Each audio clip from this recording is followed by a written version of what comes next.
మొత్తం మీద ఇక్కడ అంటే చాలా విషయాలు ఉన్నాయి. అక్కడ ఇది రాహుల్ గాంధీ చెప్తా ఉన్నాడు అంటే 2 కోట్ల ఓట్లల్లో కొన్ని లక్షలాది ఓట్లు ఏది ఫేక్ ఓట్లు ఉన్నాయి. తర్వాత ఒక్కరి పేరు మీద రకరకాలుగా ఓట్లు ఉన్నాయని చెప్పేసి నిన్న పవర్ పాయింట్ ప్రజెంటేషన్ ద్వారా ఆయన వెల్లడించిండు రాహుల్ గాంధీ. హర్యానాకు సంబంధించినటువంటి ఏదైతే ఓటర్ జాబితా ఉంటుందో ఆ జాబితాను తీసుకొచ్చేసి ఎక్కడెక్కడ ఏమేమి ఉన్నాయి, ఒక ఇంట్లో 500 ఓట్లు, ఒక ఇంట్లో ఇట్లా రకరకాలుగా ఆ ఓట్లు, తర్వాత ఒక మోడల్ వేరే దేశానికి చెందినటువంటి ఒక మోడల్కి సంబంధించి ఆమె ఫోటోతోటి ఒక 25 ఓట్లు, తర్వాత ఇంకొక ఆమె పేరుతోటి 40 ఓట్లు, ఇట్లా రకరకాలుగా మొత్తం కూడా జరుగుతున్నటువంటి పరిణామాలన్నింటినీ కూడా చూపించిండు రాహుల్ గాంధీ. అంటే ఇక్కడ ఓట్ చోరీ జరుగుతూ ఉంది. తర్వాత ఓట్లను మొత్తం కూడా ఇట్లా అవకతవకలకు పాల్పడుతూ మొత్తం కూడా గెలిచేటువంటి ప్రయత్నం చేస్తూ ఉన్నారు. ఎలక్షన్ కమిషన్ కూడా దీనికి మద్దతు పలుకుతూ ఉంది అనేటువంటి ఆరోపణ చేసిండు. ఆరోపణ కాదు, ఆరోపణతో పాటు దాన్ని నిరూపించేటువంటి ప్రయత్నం కూడా చేసిండు. అయితే ఎలక్షన్ కమిషన్ అంటుంది అట్లేం లేదు, అంత బరాబరే నడుస్తుంది, అంత సవ్యంగానే సాగుతుంది అనేటువంటి మాట చెప్తా ఉంది. అంటే ఆధారాలు చూపించిన తర్వాత కూడా మరి మేము సరిగ్గా చేస్తున్నాం అనేటువంటి మాట చెప్తే మరి అది ఇట్లా ఎంతవరకు కరెక్ట్ అవుతుందో అదొక విషయం పక్కకు పెడితే, మనము అంటే పాఠశాలలకు సంబంధించి మనం మాట్లాడుకుంటున్నాం కదా. అయితే ప్రభుత్వ పాఠశాలల్లో ఎవరు ప్రజాప్రతినిధుల పిల్లలు లేకపోవడం వల్ల, ఎవరు ఇక్కడ ఎమ్మెల్యేలు కానీ తర్వాత ఇక్కడ లోక్సభ సభ్యులు ఎంపీలు కానీ వాళ్ళ పిల్లలు తర్వాత వాళ్ళ వర్గాలకు చెందినటువంటి పిల్లలు ఇక్కడ ప్రభుత్వ పాఠశాలలో లేకపోవడం వల్ల ఈ పాఠశాలలు విస్మయానికి గురవుతున్నాయి. కనీసం వాటిని పట్టించుకున్నటువంటి పరిస్థితి కనిపించట్లేదు అనేటువంటి మాట చెప్పినాం. మాట చెప్పడం కాదు, ఇప్పుడు నేను అంటే ఇక్కడ దీనికి సంబంధించినటువంటి అంటే మంత్రులు ఉంటారు కదా, మన రాష్ట్రంలో తెలంగాణ రాష్ట్రంలో ముఖ్యమంత్రితో పాటు మంత్రులు కూడా ఉంటారు కదా 16 మంది. ఈ 16 మందికి సంబంధించినటువంటి వాళ్ళు చదువుకున్నటువంటి ఊరు, తర్వాత వాళ్ళ పుట్టిన ఊరు, వాళ్ళకి సంబంధించినటువంటి పాఠశాలలు, వాళ్ళ పరిధిలో ఉన్నటువంటి పాఠశాలలు, ప్రభుత్వ పాఠశాలలు, ఆ పాఠశాలకు సంబంధించినటువంటి వివరాలు చూద్దాం మనము. ఎందుకంటే ఇప్పుడు ఒక చిన్న ఎగ్జాంపుల్ చెప్పుకుందాం. ఒక క్లాసులో 40 మంది విద్యార్థులు ఉండాలి. అంటే మామూలుగా అయితే మనం సూచాయిగా చూసుకున్నా కానీ 40 మంది విద్యార్థులు ఉండాలనేటువంటిది ఒకటి మనం పెట్టుకున్నాం. కొన్ని చోట్ల 50 ఉంటుండే 60 ఉంటుండే అప్పట్లో, అది వేరు. తర్వాత ఇప్పుడు ప్రైవేట్ పాఠశాలల్లో అదే జరుగుతుంది. A section, B section, C section అని చెప్పేసి ఇట్లా పెట్టుకుంటారు. సరే, ఇట్లా ఉన్నా కానీ ఒక క్లాసుకు 40 మంది విద్యార్థులు అనుకుంటే ప్రైమరీ స్కూల్లో ఒక 5వ తరగతి వరకు 5 క్లాసులకు సంబంధించి ఎంత ఉండాలి? 200 మంది ఉండాలి. 200 మంది ఉండాలి. 10వ తరగతి వరకు అయితే 400 మంది విద్యార్థులు ఉండాలి. కానీ అసలు మినిమం అట్లా ఆ పరిస్థితిలో ఉండాలి. కానీ ప్రభుత్వ పాఠశాలలు ఎట్లా ఉన్నాయి? మంత్రులు, ముఖ్యమంత్రి కాడ నుంచి తర్వాత ఇక్కడ మంత్రుల వరకు వాళ్ళ నియోజకవర్గాలు కాదు, వాళ్ళు చదివినటువంటి పుట్టినటువంటి ఊర్లలో ఉన్నటువంటి పరిస్థితులు మనం ఇప్పుడు ఒక్కసారి చూసేటువంటి ప్రయత్నం చేద్దాం.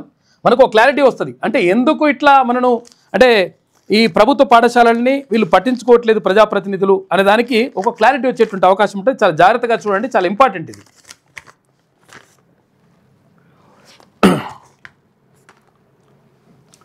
ఇప్పుడు ఎవరు? సీఎం మరియు మంత్రులు, వీళ్ళ గ్రామాల్లో, వాళ్ళ గ్రామాల్లో, సొంత గ్రామాల్లో ఉన్నటువంటి పరిస్థితిని మనం ఒకసారి చూద్దాము. ప్రైమరీ స్కూల్లో ఎంతమంది ఉన్నారు, అప్పర్ ప్రైమరీ స్కూల్లో ఎంతమంది చదువుతున్నారు ప్రభుత్వ పాఠశాలకు సంబంధించి, తర్వాత హై స్కూల్లో ఎంతమంది చదువుకున్నారో చూసే ప్రయత్నం చేద్దాం. ముఖ్యమంత్రి సీఎం రేవంత్ రెడ్డి గారి ఇల్లు ఊరికి సంబంధించి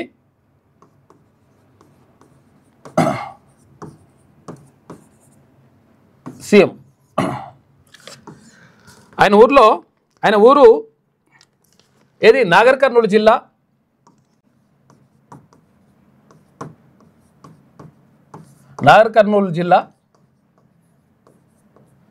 వంగూరు మండలం ఏది? కొండారెడ్డిపల్లి విలేజ్, కొండారెడ్డిపల్లి గ్రామం. ఇక్కడ యూపీఎస్ ఏది? ప్రైమరీ స్కూల్, ప్రైమరీ స్కూల్ ఇక్కడ ప్రైమరీ, తర్వాత upper primary school upper primary school, తర్వాత హై స్కూల్. ఇక్కడ ఎక్కడెక్కడ ఎంతెంత మంది ఉన్నారో చూసే ప్రయత్నం చేద్దాం. ప్రైమరీ స్కూల్లో ఈ ఊర్లో కొండారెడ్డిపల్లిలో 53 మంది విద్యార్థులు ఉన్నట్టుగా, ఇవన్నీ ఈ లెక్కలు చెప్తుంది మీదేదో సొంత కవిత్వం ఏం కాదు, మీరు పోయి చూసుకోవచ్చు. ఎలా చూసుకోవచ్చు, చూసుకుంటే మీకు అర్థమైపోతుంది. Commissioner and director of school education government of Telangana ఆ సైట్లోకి వెళ్ళి చూస్తే కూడా మీకు క్లారిటీ వచ్చేస్తుంది. 53 మంది ఇక్కడ ప్రైమరీ స్కూల్లో, తర్వాత అప్పర్ ప్రైమరీ స్కూల్లో 28 మంది. హై స్కూల్ చూడండి, ఇక హై స్కూల్ చూసుకుంటే 22 మంది. ఏంట హై స్కూల్లో 22 మంది, 5 క్లాసులకు సంబంధించి 22 మంది చదువుతున్నారు. అంటే నిజంగా ఒకవేళ నాయకులుగా ఉన్నటువంటి వాళ్ళు ఎవరైనా సరే, అంటే ఇప్పుడు వీళ్ళని చూపిస్తున్నామని చెప్పేసి వీళ్ళనే తప్పు పడతామని కాదు, అందరూ నాయకులందరికీ సంబంధించి నాయకులు తమ గ్రామాల్లో నిజంగా ప్రభుత్వ పాఠశాలలకు సంబంధించి మంచిగా ఆలోచించి మంచిగా అన్ని ఏర్పాట్లు చేసి ఇన్ఫ్రాస్ట్రక్చర్ కానీ ఇక్కడ టీచర్లు కానీ అన్ని ఫెసిలిటీస్ కల్పించి ప్రభుత్వ పాఠశాలల మీద ఒక నమ్మకాన్ని కలిగిస్తే ఇటువంటి పరిస్థితి ఉండదు. హై స్కూల్లో ఒకవేళ 5 క్లాసులు ఉన్నా కానీ 5 × 20 అంటే 200 మంది విద్యార్థులు ఉండాలి, అక్కడ 22 మంది విద్యార్థులు ఉన్నారు హై స్కూల్లో.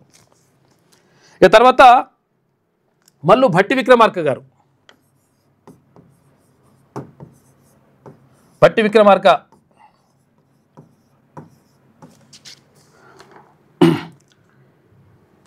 లక్ష్మీపురం వీళ్ళ సొంతూరు, లక్ష్మీపురం వైరా మండలం, వైరా నియోజకవర్గం కూడా. సరే ఆయన పోటీ చేసింది వేరే దగ్గర నుంచి, కానీ కాకపోతే సొంతూరు చెప్తున్నాం. ఇక్కడ ప్రైమరీ స్కూల్లో 26 మంది. ఉప ముఖ్యమంత్రి ఈయన, ఉప ముఖ్యమంత్రి గారి ఊర్లో ప్రైమరీ స్కూల్లో 26 మంది.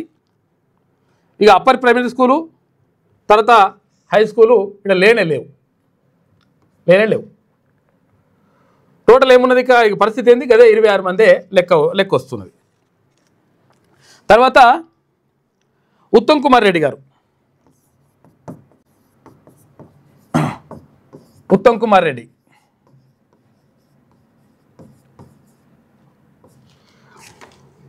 ఆయనది అసలు యాక్చువల్గా ఇప్పుడు ఆయన పోటీ చేసిందేమో హుజూర్ నగర్ అయినప్పటికీ ఆయన సొంతూరు ఏంటంటే తాటిపాముల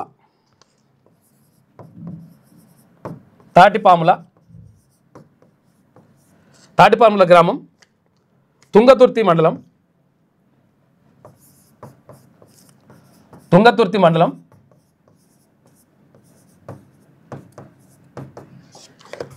సూర్యాపేట జిల్లా. ఇక్కడ ప్రైమరీ స్కూల్లో 72 మంది విద్యార్థులు, అప్పర్ ప్రైమరీ స్కూల్లో 49 మంది విద్యార్థులు, తర్వాత హై స్కూల్లో 39 మంది విద్యార్థులు. చూసుకోరు లెక్క. మొత్తం టోటల్ ఎంత ఉన్నది, 160 మంది మొత్తం టోటల్గా ప్రభుత్వ పాఠశాలలు చదువుతారు. ఈ పరిస్థితి ఉంది. ఇవి కూడా ఇప్పుడు అంటే యాక్చువల్గా commissioner and director of school education government of Telangana ఉన్నది కదా, కొన్ని అసలు యాక్చువల్గా ఇప్పుడు ఇవి కూడా ఈ లెక్కలు కూడా కొన్ని చోట్ల ఇవి కూడా లేవు, 0 ఉన్నాయి కొన్ని ఒక్కొక్క మంత్రి ఇలాకాకు సంబంధించి. అటువంటి పరిస్థితులు కూడా ఉంది. చూడండి ఒకసారి. అంటే ఏమున్నది, ఉత్తమ్ కుమార్ రెడ్డి గారి సొంత ఊరు తాటిపాముల, తుంగతుర్తి మండలం, తర్వాత సూర్యాపేట జిల్లా. ఇక్కడ ప్రైమరీ స్కూల్లో 72 మంది, తర్వాత అప్పర్ ప్రైమరీ స్కూల్లో 49 మంది, హై స్కూల్లో 39 మంది ఉన్నారు. అంటే ఎంత ఉండాలి, హై స్కూల్లో 200 మంది ఉండాలి. 200 మంది ఉండాల్సింది 39 మంది ఉన్నారు. మనం ఇక్కడ అర్థం చేసుకోవాలి. తర్వాత పొన్నం ప్రభాకర్ మంత్రి, పొన్నం ప్రభాకర్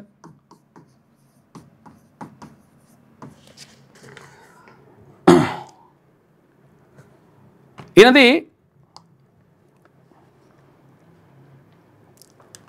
దంగర్వాడి. ఇప్పుడేమో ఇది మంకమ్మపేట అంటున్నారు, దంగన్వాడి. ఇప్పుడు దీన్ని మంకమ్మపేట అంటున్నారు.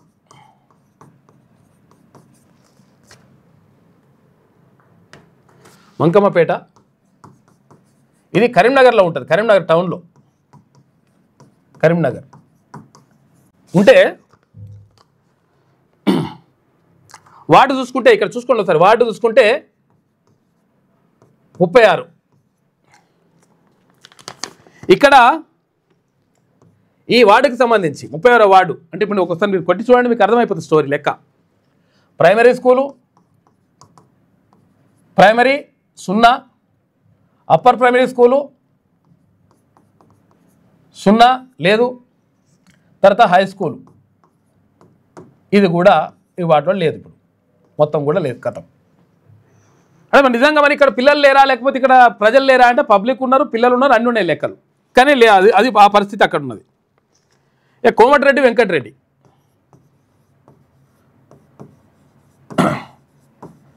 కోమటిరెడ్డి ఎందుకు నిర్లక్ష్యానికి గురవుతున్నాయో మీరు అర్థం చేసుకోండి ఒకసారి.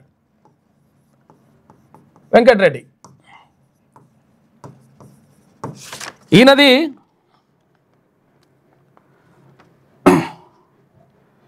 బ్రాహ్మణ వెల్లెంల ఊరు, బ్రాహ్మణ వెల్లెంల గ్రామం, బ్రాహ్మణ వెల్లెంల గ్రామము, వేముల మండలం, వేముల మండలం, నల్గొండ జిల్లా, నల్గొండ జిల్లా ఉన్నది కదా. ఈయన ఊర్లో కోమటిరెడ్డి వెంకటరెడ్డి గారి ఊర్లో సొంతూరులో ప్రైమరీ స్కూల్లో 87 మంది, అప్పర్ ప్రైమరీ స్కూల్లో 97 మంది, హై స్కూల్లో 75 మంది. చూసుకో లెక్క, ఇగో ఈ పరిస్థితి ఉన్నది. అంటే ఇప్పుడు అసలు యాక్చువల్గా ఇది ఎంత ఉండాలి మొత్తం టోటల్గా తక్కువలో తక్కువ 400 మంది ఉండాలి మొత్తం ఈ రెండు కలిస్తే, primary school upper primary school ఇవన్నీ కలిస్తే తక్కువలో తక్కువ 400 మంది ఉండాలి. కానీ ప్రభుత్వ పాఠశాలలకు వెళ్తారు, నిజంగా మరి అక్కడ విద్యార్థులు లేరా లేకపోతే పిల్లలు లేరా లేకపోతే చదువుకుంటలేరా అంటే విద్యార్థులు ఉన్నారు, పిల్లలు ఉన్నారు, చదువుకుంటారు, అన్నీ అవుతున్నాయి. కానీ ఇట్లా ఉన్నది పరిస్థితి. ఇక కొండా సురేఖ, కొండా సురేఖ గారు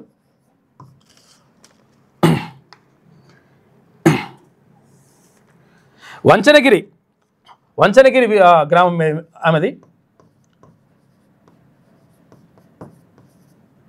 వంచనగిరి గ్రామం, గీసుకొండ మండలం,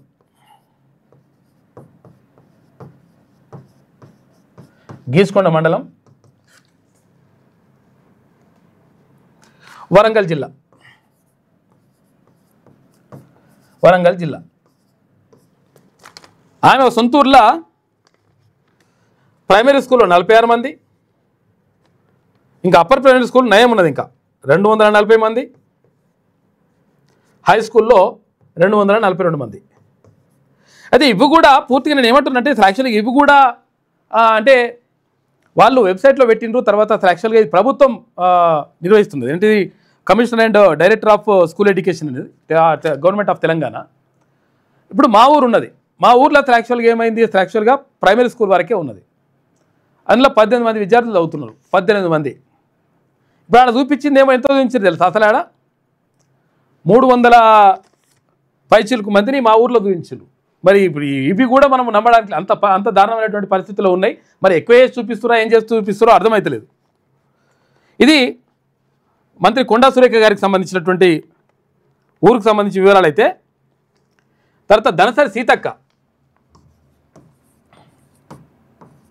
సీతక్క నియోజకవర్గానికి సంబంధించి సీతక్క ఊరు జగన్నపేట, జగన్నపేట, జగన్నపేట గ్రామం, ములుగు మండలం, ములుగు జిల్లా, ములుగు మండలం, ములుగు నియోజకవర్గం, ములుగు జిల్లా అన్నీ. సీతక్క వాళ్ళ ఊర్లో ప్రైమరీ స్కూల్లో 100 మంది, అప్పర్ ప్రైమరీ స్కూల్లో 184 మంది, హై స్కూల్లో 119 మంది ఇక్కడ చదువుకుంటున్నట్టుగా చూస్తూ ఉన్నారు. ఇక తర్వాత దుద్దిల్ల శ్రీధర్ బాబు. దుద్దిల్ల శ్రీధర్ బాబు గారు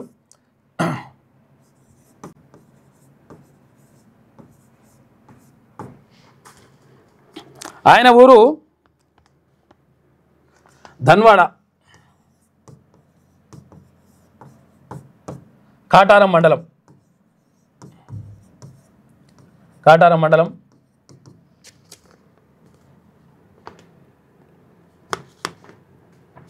భూపాలపల్లి జిల్లా. అంటే కొంతమంది డౌట్ రావచ్చు, అసలు యాక్చువల్గా ఈయన ప్రాతినిధ్యం వహిస్తుంది మంత్రి నియోజకవర్గం కదా, ఇది పెద్దపల్లి జిల్లాలో ఇట్లా అని చెప్పేసి డౌట్ రావచ్చు. కాకపోతే అంటే వీళ్ళు సొంత ఊర్లు ఇవి. భూపాలపల్లి జిల్లా.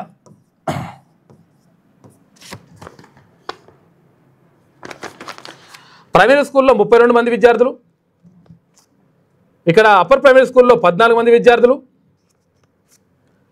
హై స్కూల్లో 13 మంది విద్యార్థులు. చూసుకో ఎంత దారుణమైన పరిస్థితుల్లో ఉందో చూసుకోరు. ఇక్కడ హై స్కూల్లో 5 క్లాసులు ఉంటే 13 మంది విద్యార్థులు అవుతున్నారు. ఇక చూసుకోరు. ఇక ఎట్లా ఎంత అంటే మన మంత్రులకు సంబంధించినటువంటి సొంత గ్రామాల్లోనే ఇట్లా పరిస్థితి ఉండడానికి కారణం ఏంటి అంటే అక్కడ తల్లిదండ్రులు ప్రోత్సహించకపోవడం, ఇన్ఫ్రాస్ట్రక్చర్ సరిగా లేకపోవడం, బిల్డింగ్లు సరిగా లేకపోవడం, టీచర్లు సరిగా లేకపోవడం, టీచర్లు అంటే సరైనటువంటి సరిపోను టీచర్లని నియామకం చేపట్టకపోవడం, ఇట్లా రకరకాల కారణాలు ఉన్నాయి. కనీసం పోవాలంటే టాయిలెట్ కూడా లేనటువంటి పరిస్థితులు చాలా స్కూళ్ళల్లో ఉన్నాయి. ఇది మంత్రి దుద్దిల్ల శ్రీధర్ బాబుకు సంబంధించినటువంటి వివరాలు చూసుకుంటే ఇక పొంగులేటి శ్రీనివాసరెడ్డి.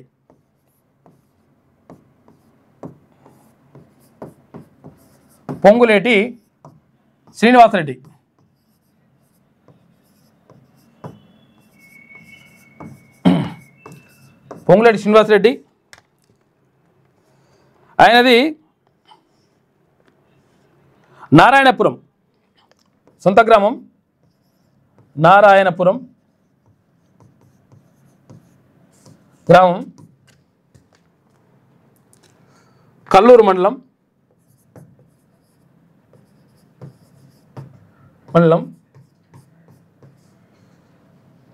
ఖమ్మం జిల్లా.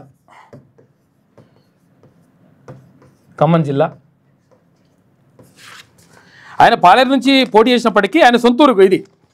అయితే ఇక్కడ ప్రైమరీ స్కూల్లో 62 మంది విద్యార్థులు, ఇక అప్పర్ ప్రైమరీ స్కూల్ లేదు, హై స్కూల్ కూడా లేదు. ఇది పరిస్థితి. ఏది పొంగులేటి శ్రీనివాసరెడ్డి మంత్రికి సంబంధించినటువంటి గ్రామానికి సంబంధించిన వివరాలు ఇవి. ఒకసారి మనము తుమ్మల నాగేశ్వరరావు, ఉమ్మడి ఖమ్మం జిల్లా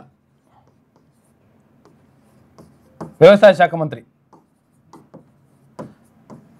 తుమ్మల నాగేశ్వరరావు. ఆయన ఊరు గండుపల్లి, గండుగుపల్లి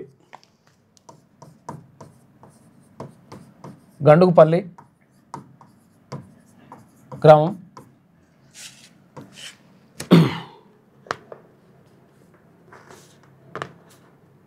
దమ్మపేట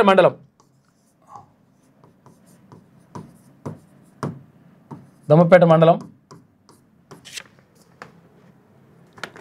భద్రాద్రి జిల్లా, భద్రాద్రి కొత్తగూడెం జిల్లా,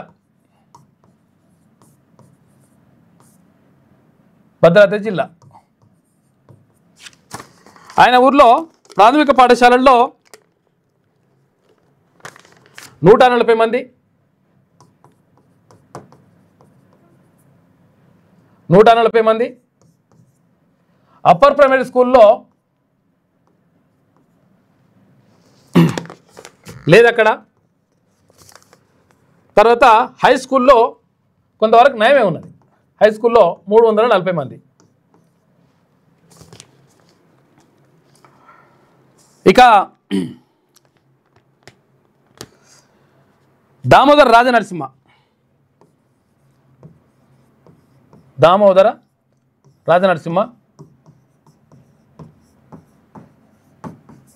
అంటే ఇప్పుడు అసలు యాక్చువల్గా ఈయన దామోదర రాజనరసింహకు సంబంధించి అంటే ఇక్కడ 2 చెప్తా ఉన్నారు. ఏమని చెప్తున్నారంటే జోగిపేట అని చెప్పేసి ఒకటి, అంటే ఆయన ఇప్పుడు ఉంటున్నది. తర్వాత అసలు యాక్చువల్గా సొంతూరేమో పుల్కల్ మండలం అని చెప్తా ఉన్నారు. రెండింటిని కూడా మనం ఒకసారి చూద్దాం. ఫస్ట్ జోగిపేట ఆందోళ్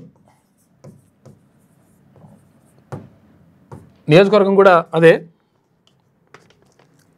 ఇది సంగారెడ్డి జిల్లా.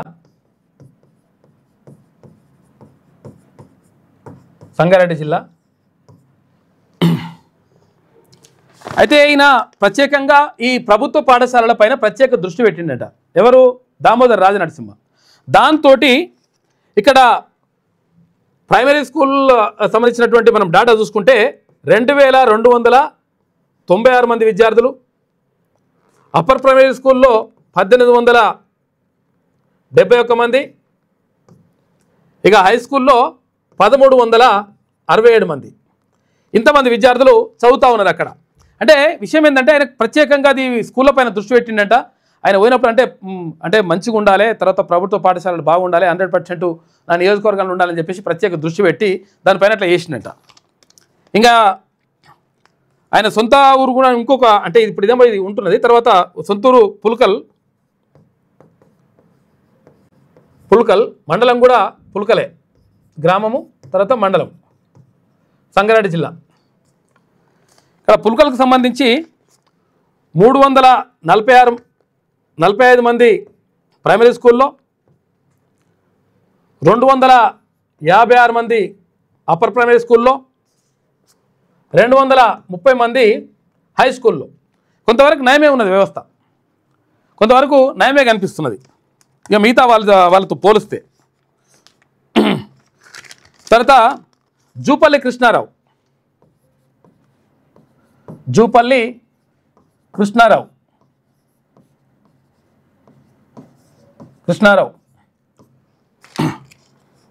ఆయన సొంతూరు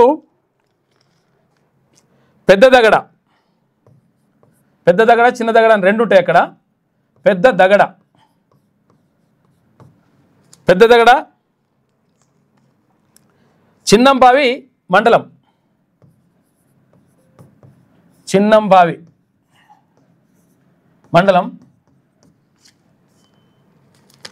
వనపర్తి జిల్లా సొంత గ్రామం ఇది. ఇక్కడ ప్రైమరీ స్కూల్లోకి సంబంధించి 75 మంది, తర్వాత అప్పర్ ప్రైమరీ స్కూల్లో 38 మంది, హై స్కూల్లో 62 మంది. ఇక ఈ పరిస్థితి జూపల్లి కృష్ణారావు గారికి సంబంధించినటువంటి ఊర్లో ఇక ఈ పరిస్థితి ఉన్నది సొంతూరులో. ఇక గడ్డం వివేకానంద్, వెంకటస్వామి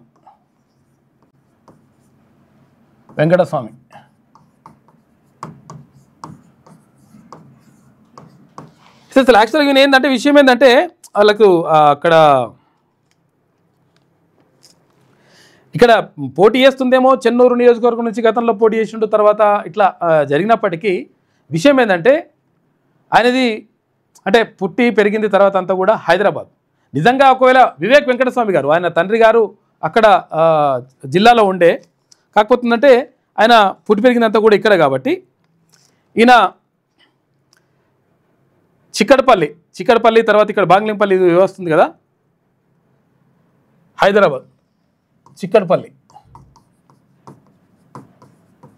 హైదరాబాద్లో పుట్టిండు ఆయన. హైదరాబాద్లో అంతా అక్కడ చూసుకుంటే మనకు చాలామంది విద్యార్థులు ఉంటారు ఇక్కడ ప్రైమరీ స్కూళ్ళలో చదివేటోళ్ళు. మనం మా డేటా ప్రకారం చూసుకుంటే 2385 మంది, తర్వాత అప్పర్ ప్రైమరీ స్కూల్లో 672 మంది, హై స్కూల్లో 418 మంది. ఇట్లా కొంతవరకు నయమే ఉన్నది వ్యవస్థ.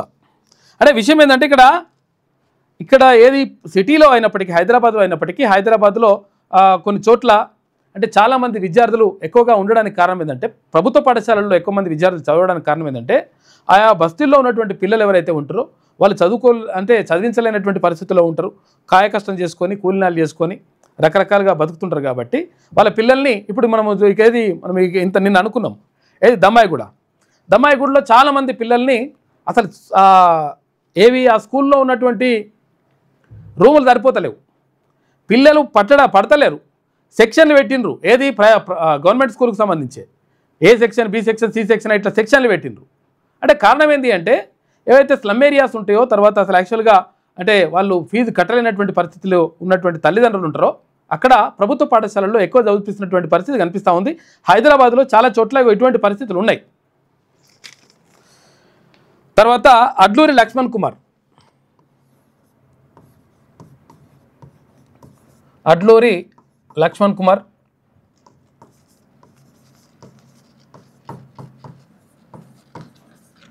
అసలు యాక్చువల్గా ఆయన ఇప్పుడు ఏది ధర్మపురం నుంచి పోటీ చేసి తర్వాత ధర్మపురంలో ఇక్కడ స్థిరపడినప్పటికీ ఆయన అసలు యాక్చువల్గా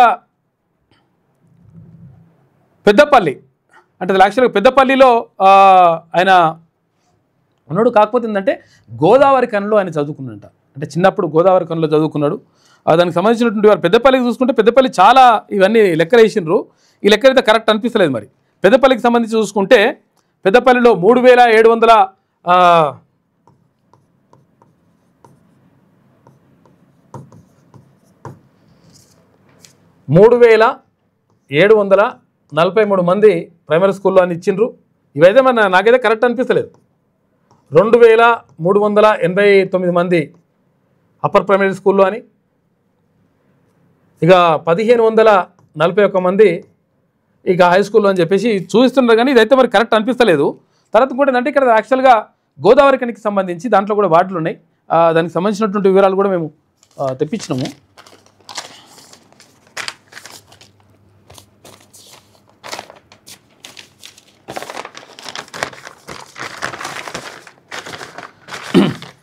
అడ్లూరి లక్ష్మణ్ కుమార్కి సంబంధించి కూడా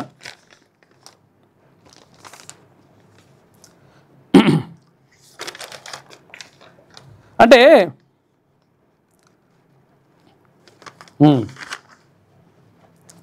ఇక్కడ చూసుకుంటే ఒక్కసారి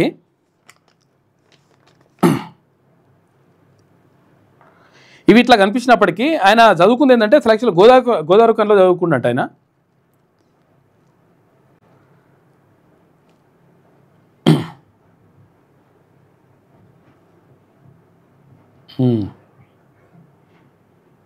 చదువుకున్నాడు.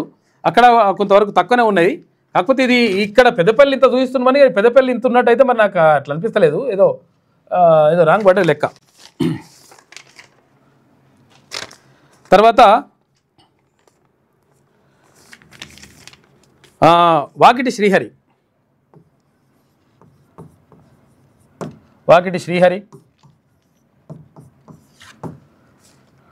ఈయనది మక్తల్ నియోజకవర్గం, అదే ఊరదే మక్తల్ గ్రామము, మండలము, అన్ని నియోజకవర్గం అన్నీ కూడా మక్తలే. అయితే ఈడ కూడా అసలు యాక్చువల్గా విషయం ఏంటంటే నారాయణపేట జిల్లా.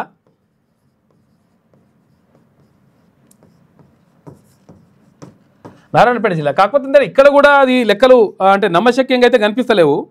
ఎందుకంటే ఇది మొత్తం మక్తల్కి సంబంధించి అన్ని పరిధి మొత్తం తీసుకొని ఇట్లా వేసినట్టు అనిపిస్తున్నది. కాబట్టి ఇట్లా ఏది అప్పర్ ప్రైమరీ స్కూల్ చూసుకుంటే 4562 మంది ఉన్నట్టుగా, అప్పర్ ప్రైమరీ స్కూల్లో 3441 మంది, ఇక హై స్కూల్లో 2534 మంది అన్నట్టుగా ఇట్లా కనిపిస్తున్నది. కానీ ఇవైతే కరెక్ట్ అనిపిస్తలేదు. ఎందుకంటే విషయం ఏంటంటే ఇన్ని వేల మంది ప్రైమరీ స్కూల్ చదువుకుంటారంటే నమ్మడానికి వీలు లేదు. అది కాకపోతే అక్కడ ఉన్నటువంటి పరిధిలో ఉన్నటువంటి స్కూళ్ళని కలిపి అట్లా వేసినట్టు అనిపిస్తుంది మరి ఈ లెక్కలైతే. ఇక వాకిటి శ్రీహరికి అట్లా సంబంధించి అట్లా ఉంటే, ఇక మొహమ్మద్ అజారుద్దీన్కి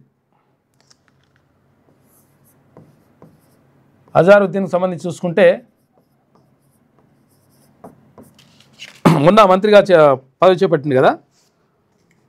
ఈయన గౌన్ పౌండరీ నాంపల్లి, ఎందుకంటే ఇక్కడ నిజాం కాలేజ్ అది చేసిండు, పీజీ చేసిండు. తర్వాత గన్ ఫౌండరీలో చదువుకున్నాడు, అంటే ఆ ఏరియాలో పరిసర ప్రాంతాలలో.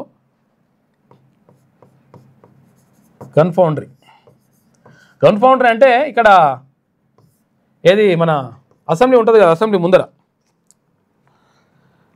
నాంపల్లి. ఈ లెక్కలు చూసుకుంటే ప్రైమరీ స్కూల్లో ఇక్కడ 1922 మంది, అప్పర్ ప్రైమరీ స్కూల్లో 1164 మంది, హై స్కూల్లో 583 మంది. ఇట్లా వీళ్ళు చదువుకున్నట్టుగా కనిపిస్తూ ఉంది. మ్యాక్సిమం అందరూ అన్నీ వచ్చేసినట్టుగా, ఏమైనా మిస్ అయినాయా?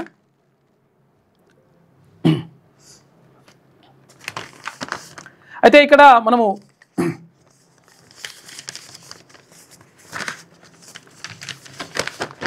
ఇక్కడ ఎవరు మిత్రుడు అడుగుతున్నాడు, నీకు ఎందుకు కరెక్ట్ అనిపిస్తుంది, తక్కువ ఉంటే ఎందుకు అనిపిస్తుంది, ఎక్కువ ఉంటే ఎట్లా ఎందుకు అనిపిస్తుంది అని చెప్పేసి అంటుండు. వేలలా ఉండే మిత్రమా, అందుకని ఆ ఉద్దేశంతో చెప్తున్నాను. వేలలా నువ్వు అంటే అవన్నీ మొదలు చేసినట్టు. ఇప్పుడు మా ఊరికి సంబంధించి చూసినప్పుడే చూపిస్తాను నేను. మా ఊరికి సంబంధించి చూసినప్పుడే ఆ ఊరిలో ఉన్నదే ఒకటి ప్రైమరీ స్కూల్. అప్పర్ ప్రైమరీ స్కూల్లో 247 మంది ఉన్నట్టు, తర్వాత హై స్కూల్లో ఇంకా 200 మంది ఉన్నట్టుగా ఇట్లా అన్నీ చూపిస్తూ ఉన్నారు. కాబట్టి అవి కొన్ని అట్లా మా ఊరు చూసిన తర్వాత నేను అది కరెక్టా కాదా అని చెప్పేసి అనుకున్నాను. ఎందుకంటే మా ఊరు కరెక్ట్ వేసిండ్రు అనుకో, మా ఊరిది కానీ లేకపోతే మనకు తెలిసినటువంటి ఊర్లలో కరెక్ట్ వేసిండ్రు అనుకో, వేస్తే అప్పుడు నమ్మొచ్చు.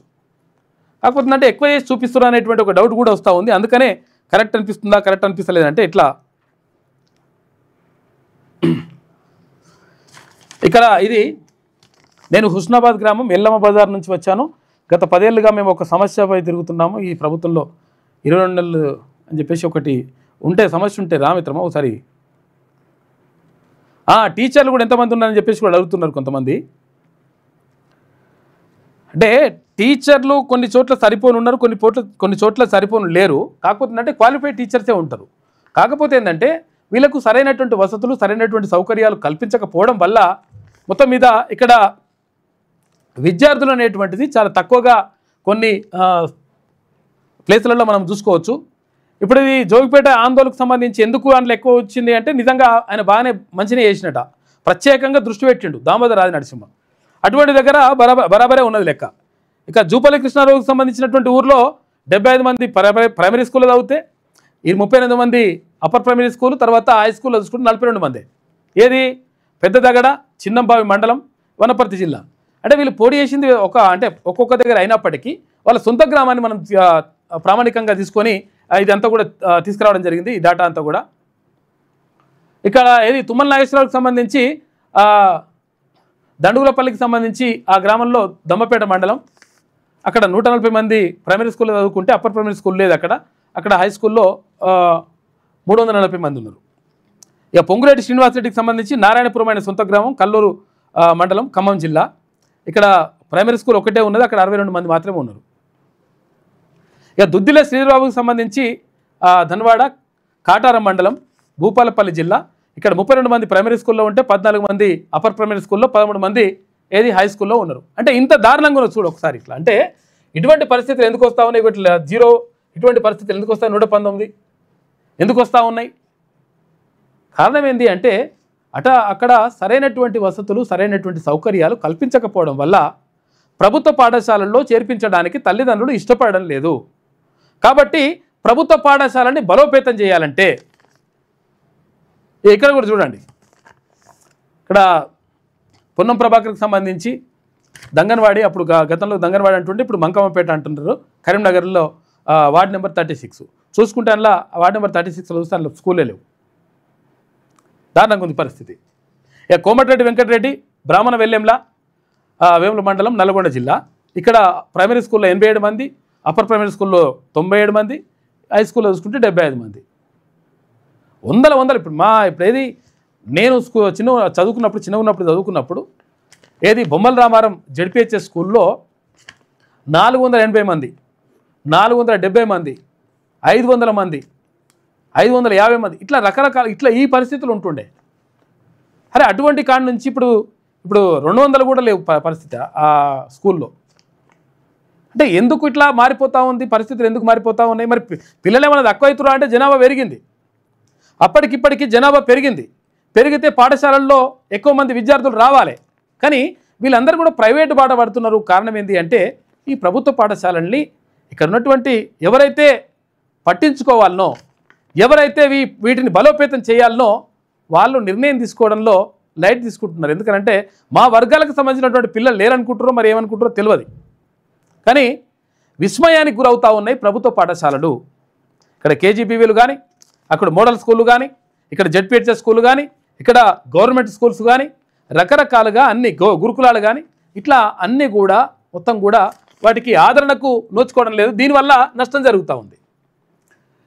ఇక్కడ ముఖ్యమంత్రి గారికి సంబంధించినటువంటి ఊర్లో అక్కడ హై స్కూల్లో 22 మంది విద్యార్థులు ఒకసారి తీసి చూడండి. ఒకసారి commissioner and director of school education government of Telangana Kondareddipalli ఊర్లో చూడండి ఒకసారి. అంటే ఇప్పుడు మనం ఏమంటున్నామంటే ఇక బట్టి విక్రమార్కకు సంబంధించినటువంటి ఊర్లో లక్ష్మీపురం వైరా మండలం ఇక్కడ ప్రైమరీ స్కూల్లో 26 మంది, హై స్కూల్ తర్వాత అప్పర్ ప్రైమరీ స్కూల్ లేదా. ఇక ఉత్తమ్ కుమార్ రెడ్డి గారికి సంబంధించి ప్రైమరీ స్కూల్లో 72 మంది, ఇక్కడ అప్పర్ ప్రైమరీ స్కూల్లో 49 మంది, 39 మంది ఏది హై స్కూల్లో చదువుతున్నారు. అంటే ఇంత దారుణమైనటువంటి పరిస్థితులు ఎందుకున్నాయి? కారణం ఏంటి అంటే వాళ్ళు మన గురించి ఆలోచిస్తే, ఈ పేద వర్గాల గురించి ఆలోచిస్తే, నిజంగా ఇట్లా ఆలోచిస్తే పరిస్థితులు ఇట్లుండయి. కానీ ఎందుకు మారిపోతూ ఉన్నాయి? ఎందుకు ఇట్లా ప్రభుత్వ పాఠశాలలు మంచిగా కావాలి, ఇక్కడ విశ్వవిద్యాలయాలు మంచిగా కావాలి, అక్కడ డిగ్రీ కాలేజీలు జూనియర్ కాలేజీలు మంచిగా కావాలి? మొన్నటి దాకా ఒక 4-5 ఏళ్ళ క్రింద దాకా ఏది 2018 దాకా ఉమ్మడి రంగారెడ్డి జిల్లాలో ఒక్క ప్రభుత్వ డిగ్రీ కళాశాల లేదంటే, ఉమ్మడి రంగారెడ్డి జిల్లాలో ఒక్క ప్రభుత్వ డిగ్రీ కళాశాల లేదంటే మీరు నమ్ముతారా? కానీ అదే వాస్తవం. 2018 వరకు ఉమ్మడి రంగారెడ్డి జిల్లాలో ఒక్క గవర్నమెంట్ డిగ్రీ కాలేజ్ లేదు. అరే మన సిటీ సరౌండింగ్ కదా మస్తుగా ఉంటాయి అని చెప్పేసి అందరూ అనుకుంటారు, కానీ లేదు. అటువంటి పరిస్థితి ఎందుకున్నాయంటే పాలకులు నిర్లక్ష్యంగా వ్యవహరిస్తూ ఉన్నారు.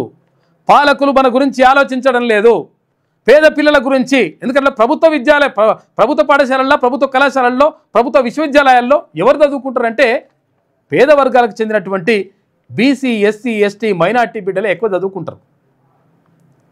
కాబట్టి ఇక్కడ ఎందుకుంటారు అట్లా? ఒక టీచర్ చెప్తున్నాడు, ఒక ఆయన ఫోన్ చేసి మొన్న ఏమంటున్నాడు అంటే మా స్కూల్లో ఏది బీసీ పిల్లలు ఉన్నారు, ఎస్సీ పిల్లలు ఉన్నారు, ఎస్టీ పిల్లలు ఉన్నారు, మైనార్టీ పిల్లలు ఉన్నారు, రెడ్డిలు లేరని చెప్తున్నాడు. అరే ఇట్లా ఎందుకు అట్లా అంటే అందుకనే ఆ వర్గాలు ఈ వర్గాల ప్రజల గురించి ఆలోచించడం లేదు. కాబట్టే ఇవి నిర్లక్ష్యానికి గురవుతూ ఉన్నాయి, కాబట్టే అన్యాయానికి గురవుతూ ఉన్నాయి. అందుకని మనం ఏం చేయాలి మరి మనోడిని ఆడబెట్టుకుంటే ఏడా వడ్డించకాడ అంటే ప్రభుత్వ పాఠశాలని బాగా చేసే కాడ, ప్రభుత్వ కళాశాలను బాగా చేసే కాడ, లేకపోతే విశ్వవిద్యాలయాలని బలోపేతం చేసే కాడ మనోడిని పెట్టుకుంటే అప్పుడు కదా అభివృద్ధి అయ్యేది, అప్పుడు కదా మంచి జరిగేది. కాబట్టి నిర్లక్ష్యానికి గురవుతున్నాయి అంటే ప్రజలమైనటువంటి మనం కూడా కారణమే. ఎందుకంటే మనోడిని కోటు వేసుకుంటలేం, మనోడిని సీట్లో కూర్చోబెడతలేం మనం. కాబట్టి ఆటోమేటిక్గా జరుగుతుంది. కాబట్టి ఈ ప్రభుత్వ పాఠశాలలు ఇవన్నీ కూడా బలోపేతం కావాలంటే 100% మార్పును కోరుకుంటే జరుగుతుంది. లేకపోతే వాళ్ళని పట్టించుకుంటారు మన గురించి. ఇక చాలాసేపు అవుతున్నట్టుంది. మనము మాన్య న్యూస్లోకి వెళ్దాం. ఎందుకంటే చాలామంది అనుకుంటారు అసలు యాక్చువల్గా విషయం ఏంటంటే ఈ డిస్కషన్ కూడా జరుగుతూ ఉన్నట్టుంది. అంటే మేము న్యూస్ చూద్దాం అనుకుంటే అసలు యాక్చువల్గా ఇవన్నీ విషయాలు ఎందుకు చెప్తున్నానంటే కాకపోతే అవేర్నెస్ చేయడంలో భాగంగా ప్రత్యేకంగా చెప్పాల్సి వస్తుంది. దీనివల్ల ఎందుకంటే ప్రజల్లోకి వెళ్ళాలంటే ఇది కొద్దిసేపు చెప్పిన తర్వాత ఆ తర్వాత న్యూస్లోకి వెళ్తే బాగుంటుంది అనేటువంటి ఉద్దేశంతో మాత్రమే వెళ్తున్నాం. ఎందుకంటే ఇక్కడ టైం వేస్ట్ చేయాలన్న ఉద్దేశం కాదు, కాకపోతే ఈ విషయాన్ని మీరు అర్థం చేసుకుంటారని. ఎందుకంటే మనకు విషయాలు తెలిస్తే, విషయం మీద పరిజ్ఞానం ఉంటే ఆటోమేటిక్గా మనకు జరుగుతున్నటువంటి అన్యాయం ఏం జరుగుతుందో తెలుస్తుంది. కాబట్టి ఆ విషయాలు చెప్పడం జరుగుతూ ఉంది. రండి, ఇక వీళ్ళు దేని గురించి వచ్చినట్టుంది. దేని గురించి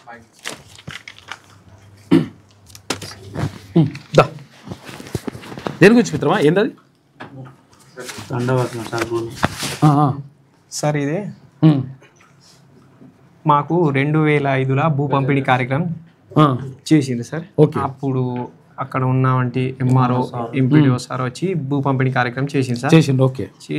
చేస్తే అక్కడ జూనియర్ అంటే అట్కర్ కళావతి విఆర్ఏగా వర్క్ చేస్తుంది సార్. అయితే ఆమెకు వచ్చేది నెల జీతం 5,000 నుంచి 10,000 వరకు సార్. అయితే ఇప్పుడు ఈ ధరణి వెబ్సైట్ వచ్చిన తర్వాత వాళ్ళ కుటుంబ సభ్యుల పేరట ఒక 10 ఎకరాల వరకు వాళ్ళ కుటుంబ పట్టాల అవకాశాలు ఉండే సార్ ధరణి వచ్చే టైం. ఇప్పుడు ఫ్రీ వచ్చే భూమిని వాళ్ళ పేరు మీద రాసేసుకుంటారు. అయితే అప్పుడు మా అంటే జనాల మీద మీరు ఇంత లక్ష రూపాయలు ఇస్తే మేము చేపిస్తాం 2 లక్షలు అని వాళ్ళు మమ్మల్ని డిమాండ్ చేస్తే మీరు పైసలు ఇచ్చిన వాళ్ళకి చేయించారు, లేకపోతే లేదు. ఆ టైంలో మా దగ్గర లేకుండే సార్. ఏ ఊరు మీది? మాది కొమరం భీం ఆసిఫాబాద్ దయగా మండలం కల్వాడ ఊరు మండలం దయగం జిల్లా కుమరం భీం ఆసిఫాబాద్ జిల్లా. అయితే సార్ అయితే మేము ఇవ్వలేనందువల్ల ఇందులో లిస్టుల ప్రకారం పట్టాలు గిరిజన బిడ్డల పాపం ఈ లిస్టుల ప్రకారం పట్టాలు రావాలి సార్ మాకు. ఓకే. అయితే ఏమైందంటే ప్రభుత్వం ఇచ్చిన భూమి ఇంతకు రావాలి, ఒకరు 2 ఎకరాలు, ఒకరు 3 ఎకరాలు, ఒక ఎకరా భూమి అట్లా ప్రభుత్వం చెప్పింది. ఈ లిస్ట్ లో ఉన్న వారి పేరే పట్టాలు అయితే అన్నారు. అయితే ఇక్కడ ఏమైంది, వాళ్ళ లిస్ట్ లో 2 పేర్లే ఉన్నాయి.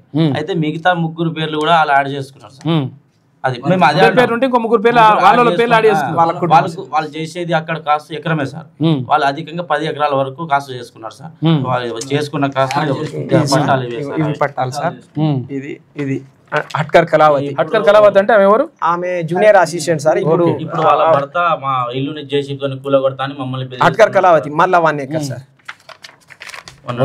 హట్కర్ మాధుకర్ వాళ్ళ హస్బెండ్. హట్కర్ అంటే అదే కదా. హట్కర్ తుకారాం 2 ఎకరాలు. మళ్ళీ హట్కర్ శ్యామ్ 1 ఎకర్స్.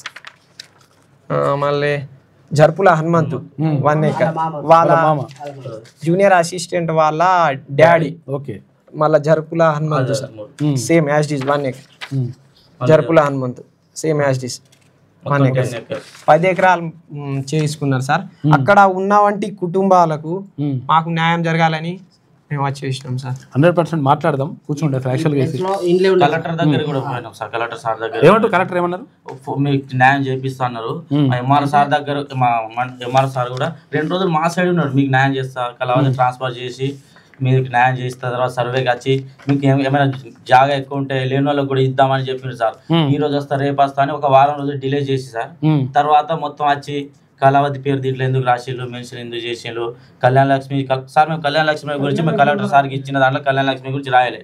వాళ్ళు ఏదో ప్లానింగ్ చేసుకొని ఊరికి వచ్చి మా భూమి గురించి ఏం మాట్లాడే ఎంఆర్ఓ సార్ డైరెక్ట్ వచ్చి అది దాని గురించే కళావతి పేరు ఎందుకు రాసిళ్ళు అని మమ్మల్ని ఓకే ఓకే మనం మాట్లాడదాం. ఏమంటారంటే తహసీల్దార్తో మాట్లాడుతూ తర్వాత కలెక్టర్తో మాట్లాడదాం. కూర్చోండి మీరు, కూర్చోండి. Right right. అదేముందో ఏం కథలు తెలుసుకుందాం దాన్ని. మైక్ తీసుకోండి. ఇక వార్తల్లోకి వెళ్దాం. ముందుగా ఈనాడు దినపత్రికను చూద్దాం. అమెరికా సిగలో భారతీయం అని చెప్పేసి ప్రత్యేక అంటే స్పెషల్ ప్రధాన కథనం కనిపిస్తూ ఉంది ఈనాడు దినపత్రికలో. ఏమైందంటే నిజంగా అమెరికాలో ప్రవాస భారతీయులు ఎవరైతే ఉంటారో మన హైదరాబాద్కి చెందిన వాళ్ళు కూడా ప్రవాస భారతీయులు అక్కడ మేయర్లుగా రకరకాలుగా పదవుల్లో అక్కడ కొనసాగుతున్నారంట. అక్కడ అవకాశం వచ్చింది. ఇప్పుడు మొన్న ట్రంప్కు వ్యతిరేకంగా డెమోక్రాట్లు తర్వాత ఇక్కడ ఇద్దరు కూడా పోటీ పడితే వాళ్ళిద్దరికి సంబంధించి ఈయనకు అంటే వీళ్ళు గెలిచిరట. ఎవరికి? ట్రంప్కు వ్యతిరేకంగా మాట్లాడిన ఎవరైతే హైదరాబాదీ వాళ్ళు ఉన్నారో తర్వాత ఇక్కడ భారతీయులు ఉన్నారో వాళ్ళు అక్కడ మేయర్గా అయిందంట హమ్దాని అని. న్యూయార్క్ మేయర్గా మమ్దాని. ఇక ట్రంప్ పిలుపును తిప్పికొట్టిన జనం, పలు చోట్ల రిపబ్లికన్లకు ఎదురుదెబ్బ. రిపబ్లికన్లు అంటే ట్రంప్ పార్టీ, డెమోక్రాట్లు అంటే దానికి ఇప్పుడు ప్రతిపక్ష పార్టీ. భారత సంతతి నేతల ఘన విజయం. వర్జీనియా ఎల్జీ అంటే లెఫ్టినెంట్ జనరల్ ఉంటారు కదా, ఎల్జీగా మన హైదరాబాదీ హస్మి అని చెప్పేసి ఈమె ఇక్కడ హైదరాబాద్లోనే పుట్టింది. హైదరాబాద్లోనే 4 సంవత్సరాల పాటు ఇక్కడనే ఉన్నారు. పుట్టిన తర్వాత వాళ్ళు అప్పుడు ఆ తర్వాత వలస వెళ్ళిండ్రు అమెరికాకు. ఆమె ఇప్పుడు అక్కడ ఎల్జీగా ఎంపికైందట. సిన్సినాటి మేయర్గా అఫ్తాబ్.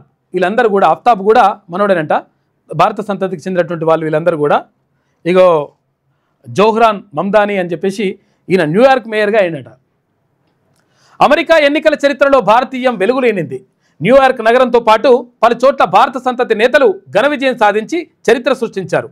అధ్యక్షుడు ట్రంప్ను సవాలు చేసి మరీ 34 ఏళ్ల భారత సంతతి యువకుడు జోహ్రాన్ మమ్దాని న్యూయార్క్ మేయర్గా ఎన్నికయ్యాడు. ఆయనతో పాటు వర్జీనియా లెఫ్టినెంట్ గవర్నర్గా భారత్లో జన్మించి అమెరికాలో స్థిరపడ్డ గజాలా హష్మి విజయం సాధించారు.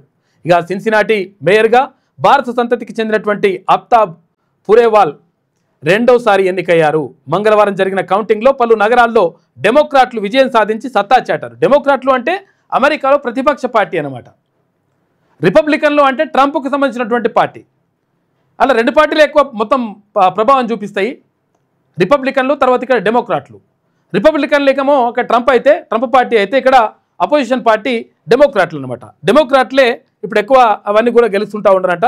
దీన్ని బట్టి అర్థమవుతుంది ఏంటి అంటే అమెరికాలో ట్రంప్కు వ్యతిరేక పవనాలు వీస్తూ ఉన్నాయి అనేది అర్థం చేసుకోవాలి మనం. ఇక సిన్సినాటి మేయర్గా భారత సంతతికి చెందినటువంటి ఆఫ్తాబ్ పురేబాల్ రెండోసారి ఎన్నికయ్యారు. మంగళవారం జరిగినటువంటి కౌంటింగ్లో పలు నగరాల్లో డెమోక్రాట్లు విజయం సాధించి సత్తా చాటారు. ఇది ట్రంప్నకు పెద్ద ఎదురుదెబ్బగా భావిస్తున్నారు. తన గెలుపు న్యూయార్క్ నగర నూతన తరానికి ఉషోదయంగా మమ్దాని అభివర్ణించారు. అందరం కలిసి సరికొత్త తరాన్ని నిర్మిద్దామని పిలుపునిచ్చారు. విజయానంతరం ఆయన బ్రూక్లిన్ పారామౌంట్లో జరిగిన కార్యక్రమంలో వేల మందిని ఉద్దేశించి ఉద్వేగభరితంగా ప్రసంగించారు. మనం రాజకీయ రాచరికాన్ని కూల్చేశాం. అరాచకం, డబ్బుపై విజయానికి నా ఎన్నిక స్ఫూర్తి. ఇప్పుడు న్యూయార్క్పై ఆధిపత్యం చెలాయించడానికి ట్రంప్ చేసిన ప్రయత్నాలన్నీ అడ్డుకున్నామని చెప్పేసి మమ్దాని చెప్పినటువంటి మాట. ఇక్కడ ఆఫ్తాబ్ పురేబాల్ చూసుకుంటే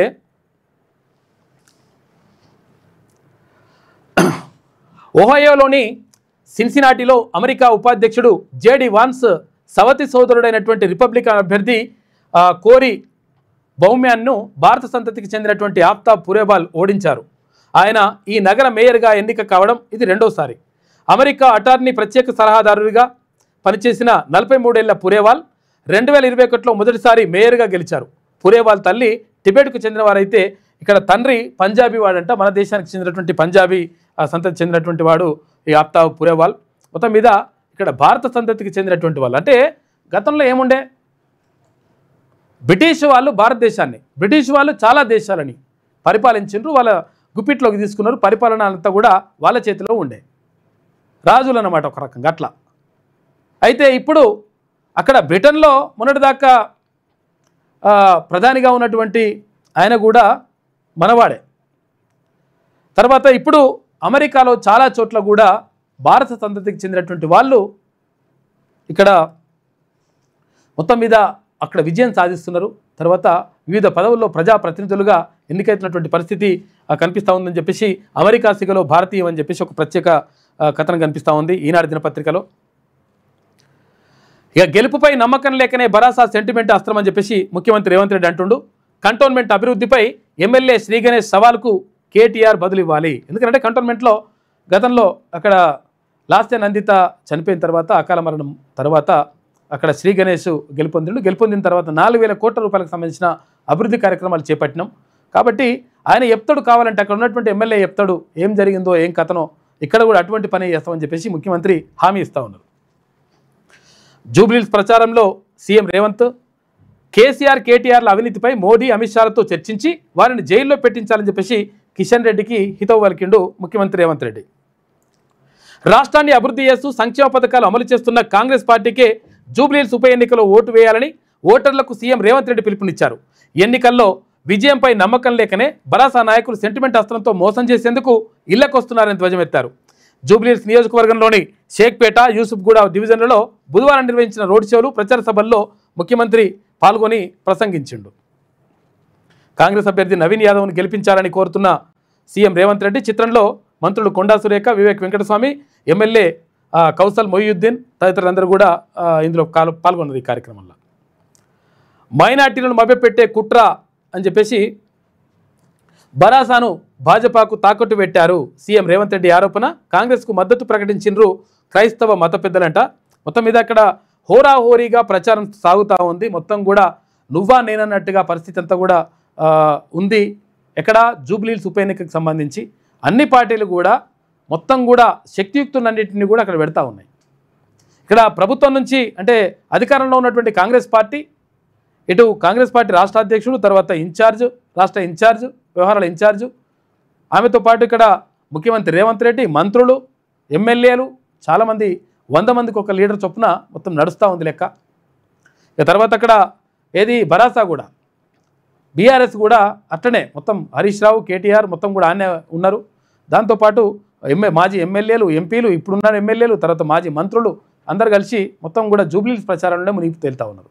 కారణం ఏంటి అంటే ఈ జూబ్లీహిల్స్ ఎన్నిక ఒకవేళ బీఆర్ఎస్ పార్టీ కనుక గెలుచుకుంటే కాంగ్రెస్ పార్టీ పని అయిపోయిందనేటువంటి ప్రచారం చేయడానికి బీఆర్ఎస్ సిద్ధంగా ఉంది. లేదు 100% ప్రభుత్వానికి మద్దతుగా ఉన్న ప్రజలు అని చెప్పడానికి ప్రయత్నం చేస్తూ ఉంది కాంగ్రెస్ పార్టీ. లేదు ఈ రెండు పార్టీలను నమ్మట్లేదు, మాదే కరెక్ట్ అని చెప్పేసి అక్కడ భారతీయ జనతా పార్టీ అట్లా రెడీగా ఉంది.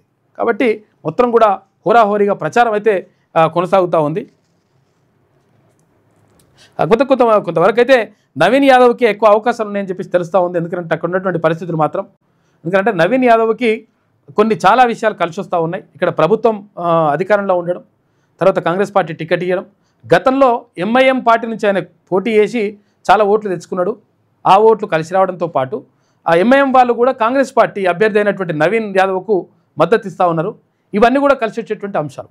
వీటితో పాటు అభివృద్ధి చేస్తామని చెప్పేసి ముఖ్యమంత్రి పదే అక్కడ మొత్తం కూడా ముఖ్యమంత్రి మంత్రులందరూ కూడా అక్కడనే కూర్చున్నారు. కాబట్టి తర్వాత ఒక నమ్మకాన్ని కల్పించేటువంటి ప్రయత్నం చేస్తున్నారు. కాబట్టి వీటన్నిటితో పాటు బీసీ సామాజిక వర్గానికి చెందినటువంటి ఓట్లు అక్కడ 2,20,000 పైచిలకు ఓట్లు బీసీల ఓట్లు ఉన్నాయి.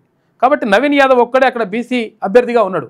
భారతీయ జనతా పార్టీ ఒక రెడ్డికి ఇచ్చింది. తర్వాత అక్కడ బీఆర్ఎస్ పార్టీ గతంలో అక్కడ ఎమ్మెల్యేగా ఉన్నటువంటి గోపీనాథ్ సతీమణి సునీతకి ఇచ్చింది. కాబట్టి ఆమె ఏది కమ్మ సామాజిక వర్గం చౌదరి. కాబట్టి ఇప్పుడు నవీన్ యాదవ్కే కొంతవరకు అక్కడ అవకాశం ఉన్నట్టుగా కనిపిస్తూ ఉంది. జూబ్లీహిల్స్ ఉప ఎన్నికకు సంబంధించి ఓట్లు కొనేందుకు భరాసా కాంగ్రెస్ పోటీ, మజ్లిస్కు మేయర్ పదవి ఇస్తామని హస్తం పార్టీ ఒప్పందం. తెలంగాణ ప్రజలు మార్పు కోరుకుంటున్నారు. జూబ్లీహిల్స్లో భాజపా విజయం దానికి నాంది కానుంది. జూబ్లీహిల్స్ ప్రచారంలో కిషన్ రెడ్డి, కేంద్ర మంత్రి కిషన్ రెడ్డి పాల్గొన్నాడు.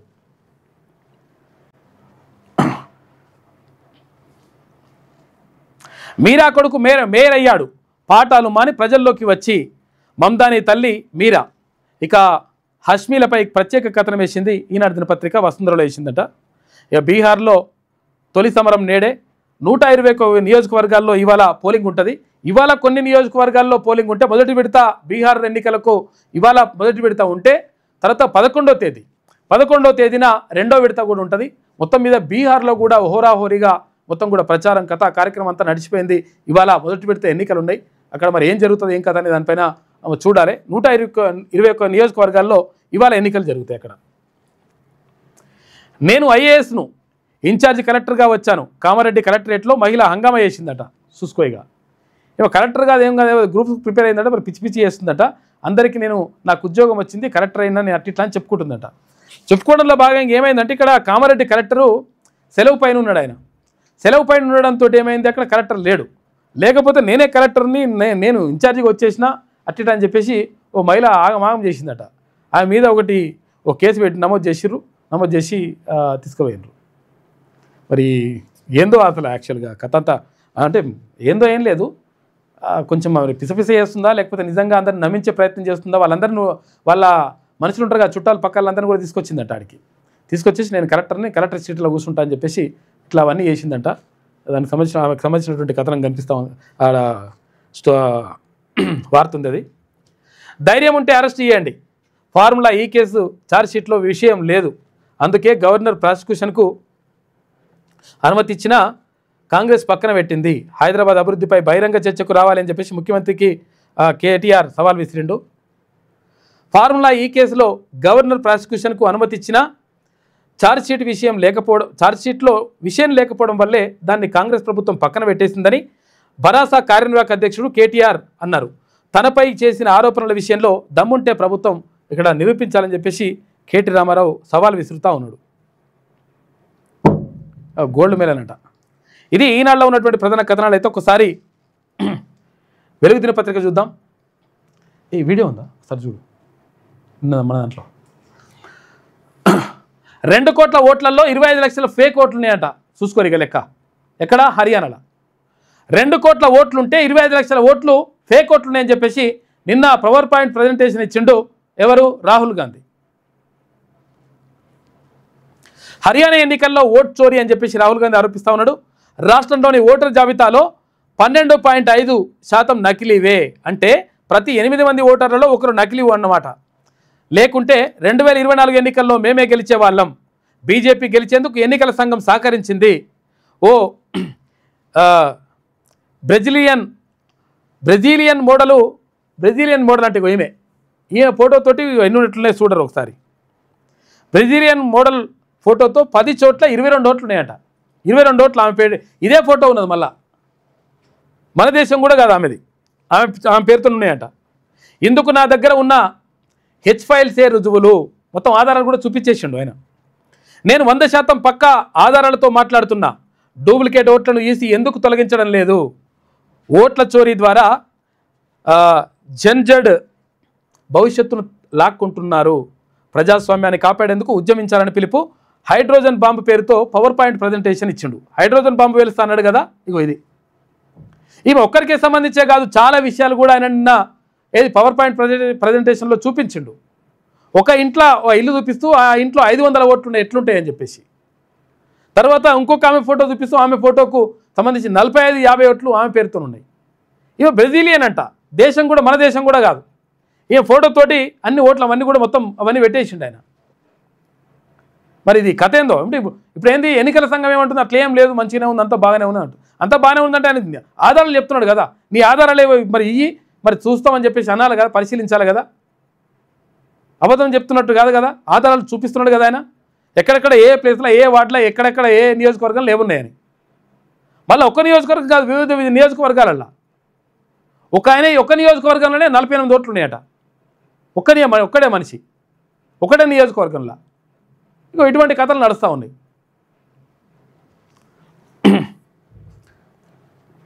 మరి అది ఏందో కథ అసలు యాక్చువల్గా ఇప్పుడు ఏంది, కేంద్ర ఎన్నికల సంఘం ఏం చేస్తూ ఉంది, మరి ఇటువంటి జరుగుతుంటే మరి నమ్మకం ఎట్లా వస్తుంది ప్రజలకి?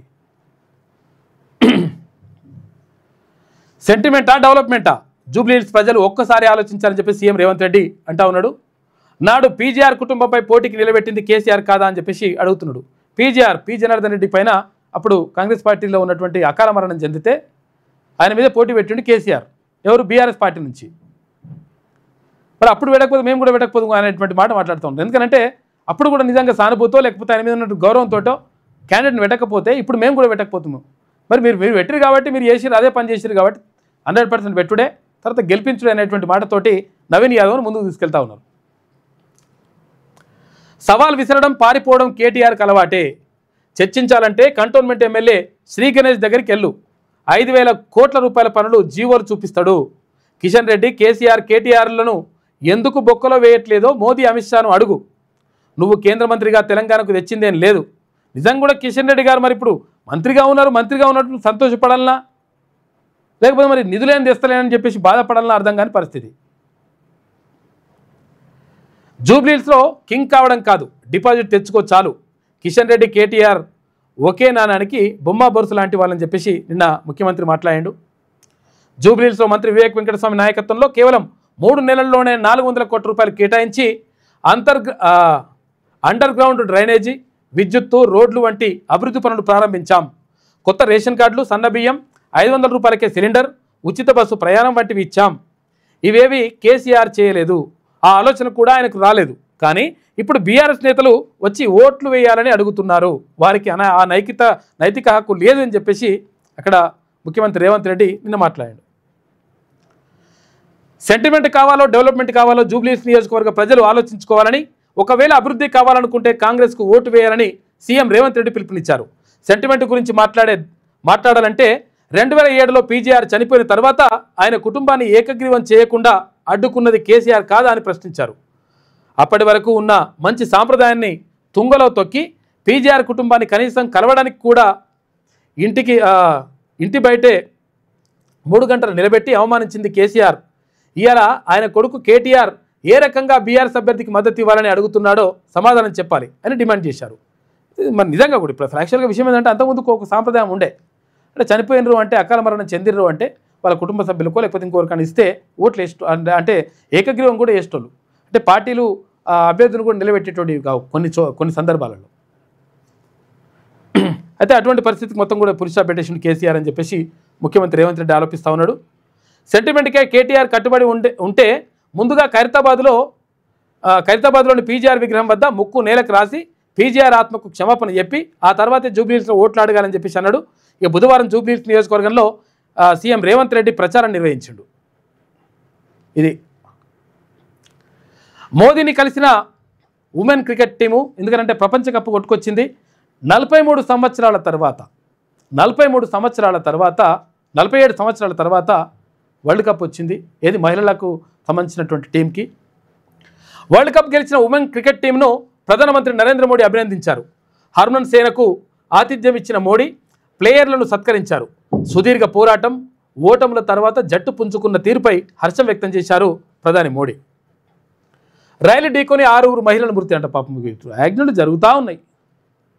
యూపీలో పట్టాలు దాటుతున్న యాత్రికులను హౌరా తర్వాత కల్కా నేతాజీ ఎక్స్ప్రెస్ ఢీకొట్టింది. ఈ ప్రమాదంలో 6 మహిళలు చనిపోయారు. వీరంతా కార్తీక పౌర్ణమి నేపథ్యంలో గంగా నదిలో స్నానాలు చేసేందుకు వచ్చినట. పాపం దేవుడన్నా కాపాడాలి కదా. ఎన్కౌంటర్లో 3 మావోయిస్టుల మృతి. బీజాపూర్ జిల్లాలో జరిగిన ఎన్కౌంటర్లో 3 మావోయిస్టులు మరణించారు. భద్రతా బలగాలు కూంబింగ్కు వెళ్ళిన సమయంలో అన్నారం మరిమల్ల గ్రామాల సమీపంలో ఇరు వర్గాల మధ్య కాల్పులు జరిగినాయని చెప్పేసి అంటున్నారు. మావోయిస్టులకు మొత్తం ఎదురు దెబ్బలు తగులుతున్నాయి. కరెంటు సమస్య ఎక్కడో క్షణాల్లో చెప్పేస్తుంది. ఎన్పీడీసీఎల్ పరిధిలో real time feeder monitoring system అమలు. 16 సర్కిళ్లలో 133 సబ్స్టేషన్లలో ఏర్పాటు చేస్తున్నారంట. అవి అప్పుడే ఈజీగా చెప్పేస్తట. ఏ ముఖం పెట్టుకొని ఓట్లు అడుగుతారు? జూబ్లీహిల్స్ అభివృద్ధికి బీఆర్ఎస్ కాంగ్రెస్ ఏం చేసినాయని చెప్పేసి కిషన్ రెడ్డి అంటుండు. మరి నువ్వు కూడా ఏం తీసుకొచ్చినావు చెప్పాలి కదా కిషన్ రెడ్డి గారు. రాష్ట్రానికి 8 మంది ఎంపీలను ఇచ్చిండ్రు. బంగారు తెలంగాణ కాదు, కుటుంబాన్ని బంగారం చేసుకున్నారు. ఇక 2 ఏళ్లైనా కాంగ్రెస్ ఒక్క హామీని నెరవేర్చలే. జూబ్లీహిల్స్ అభివృద్ధి బీజేపీతోనే సాధ్యమని చెప్పేసి ఆయన అంటా ఉన్నాడు. ఇయాలనే బీహార్ తొలిదశ పోలింగ్. 121 స్థానాల్లో 1314 మంది అభ్యర్థులు పోటీ పడుతున్నారు. 3.75 కోట్ల మంది ఓటర్లు ఉన్నారు. 3,75,00,000 మంది. తేజస్వి తర్వాత సామ్రాట్ చౌదరి సహా కీలక నేతల నియోజకవర్గాల్లో ఇవాళ ఓటింగ్ జరుగుతూ ఉంది. ఈ నెల 11న 2వ దశ పోలింగ్ ఉంటుంది. 14 తారీఖు నాడు ఫలితాలు ఉంటాయి. 14 తారీఖు నాడే మనది జూబ్లీహిల్స్ ఉప ఎన్నిక ఫలితాలు కూడా ఆయననే ఉంటాయి. 11 తారీఖు నాడే జూబ్లీహిల్స్ ఉప ఎన్నిక ఉంటుంది.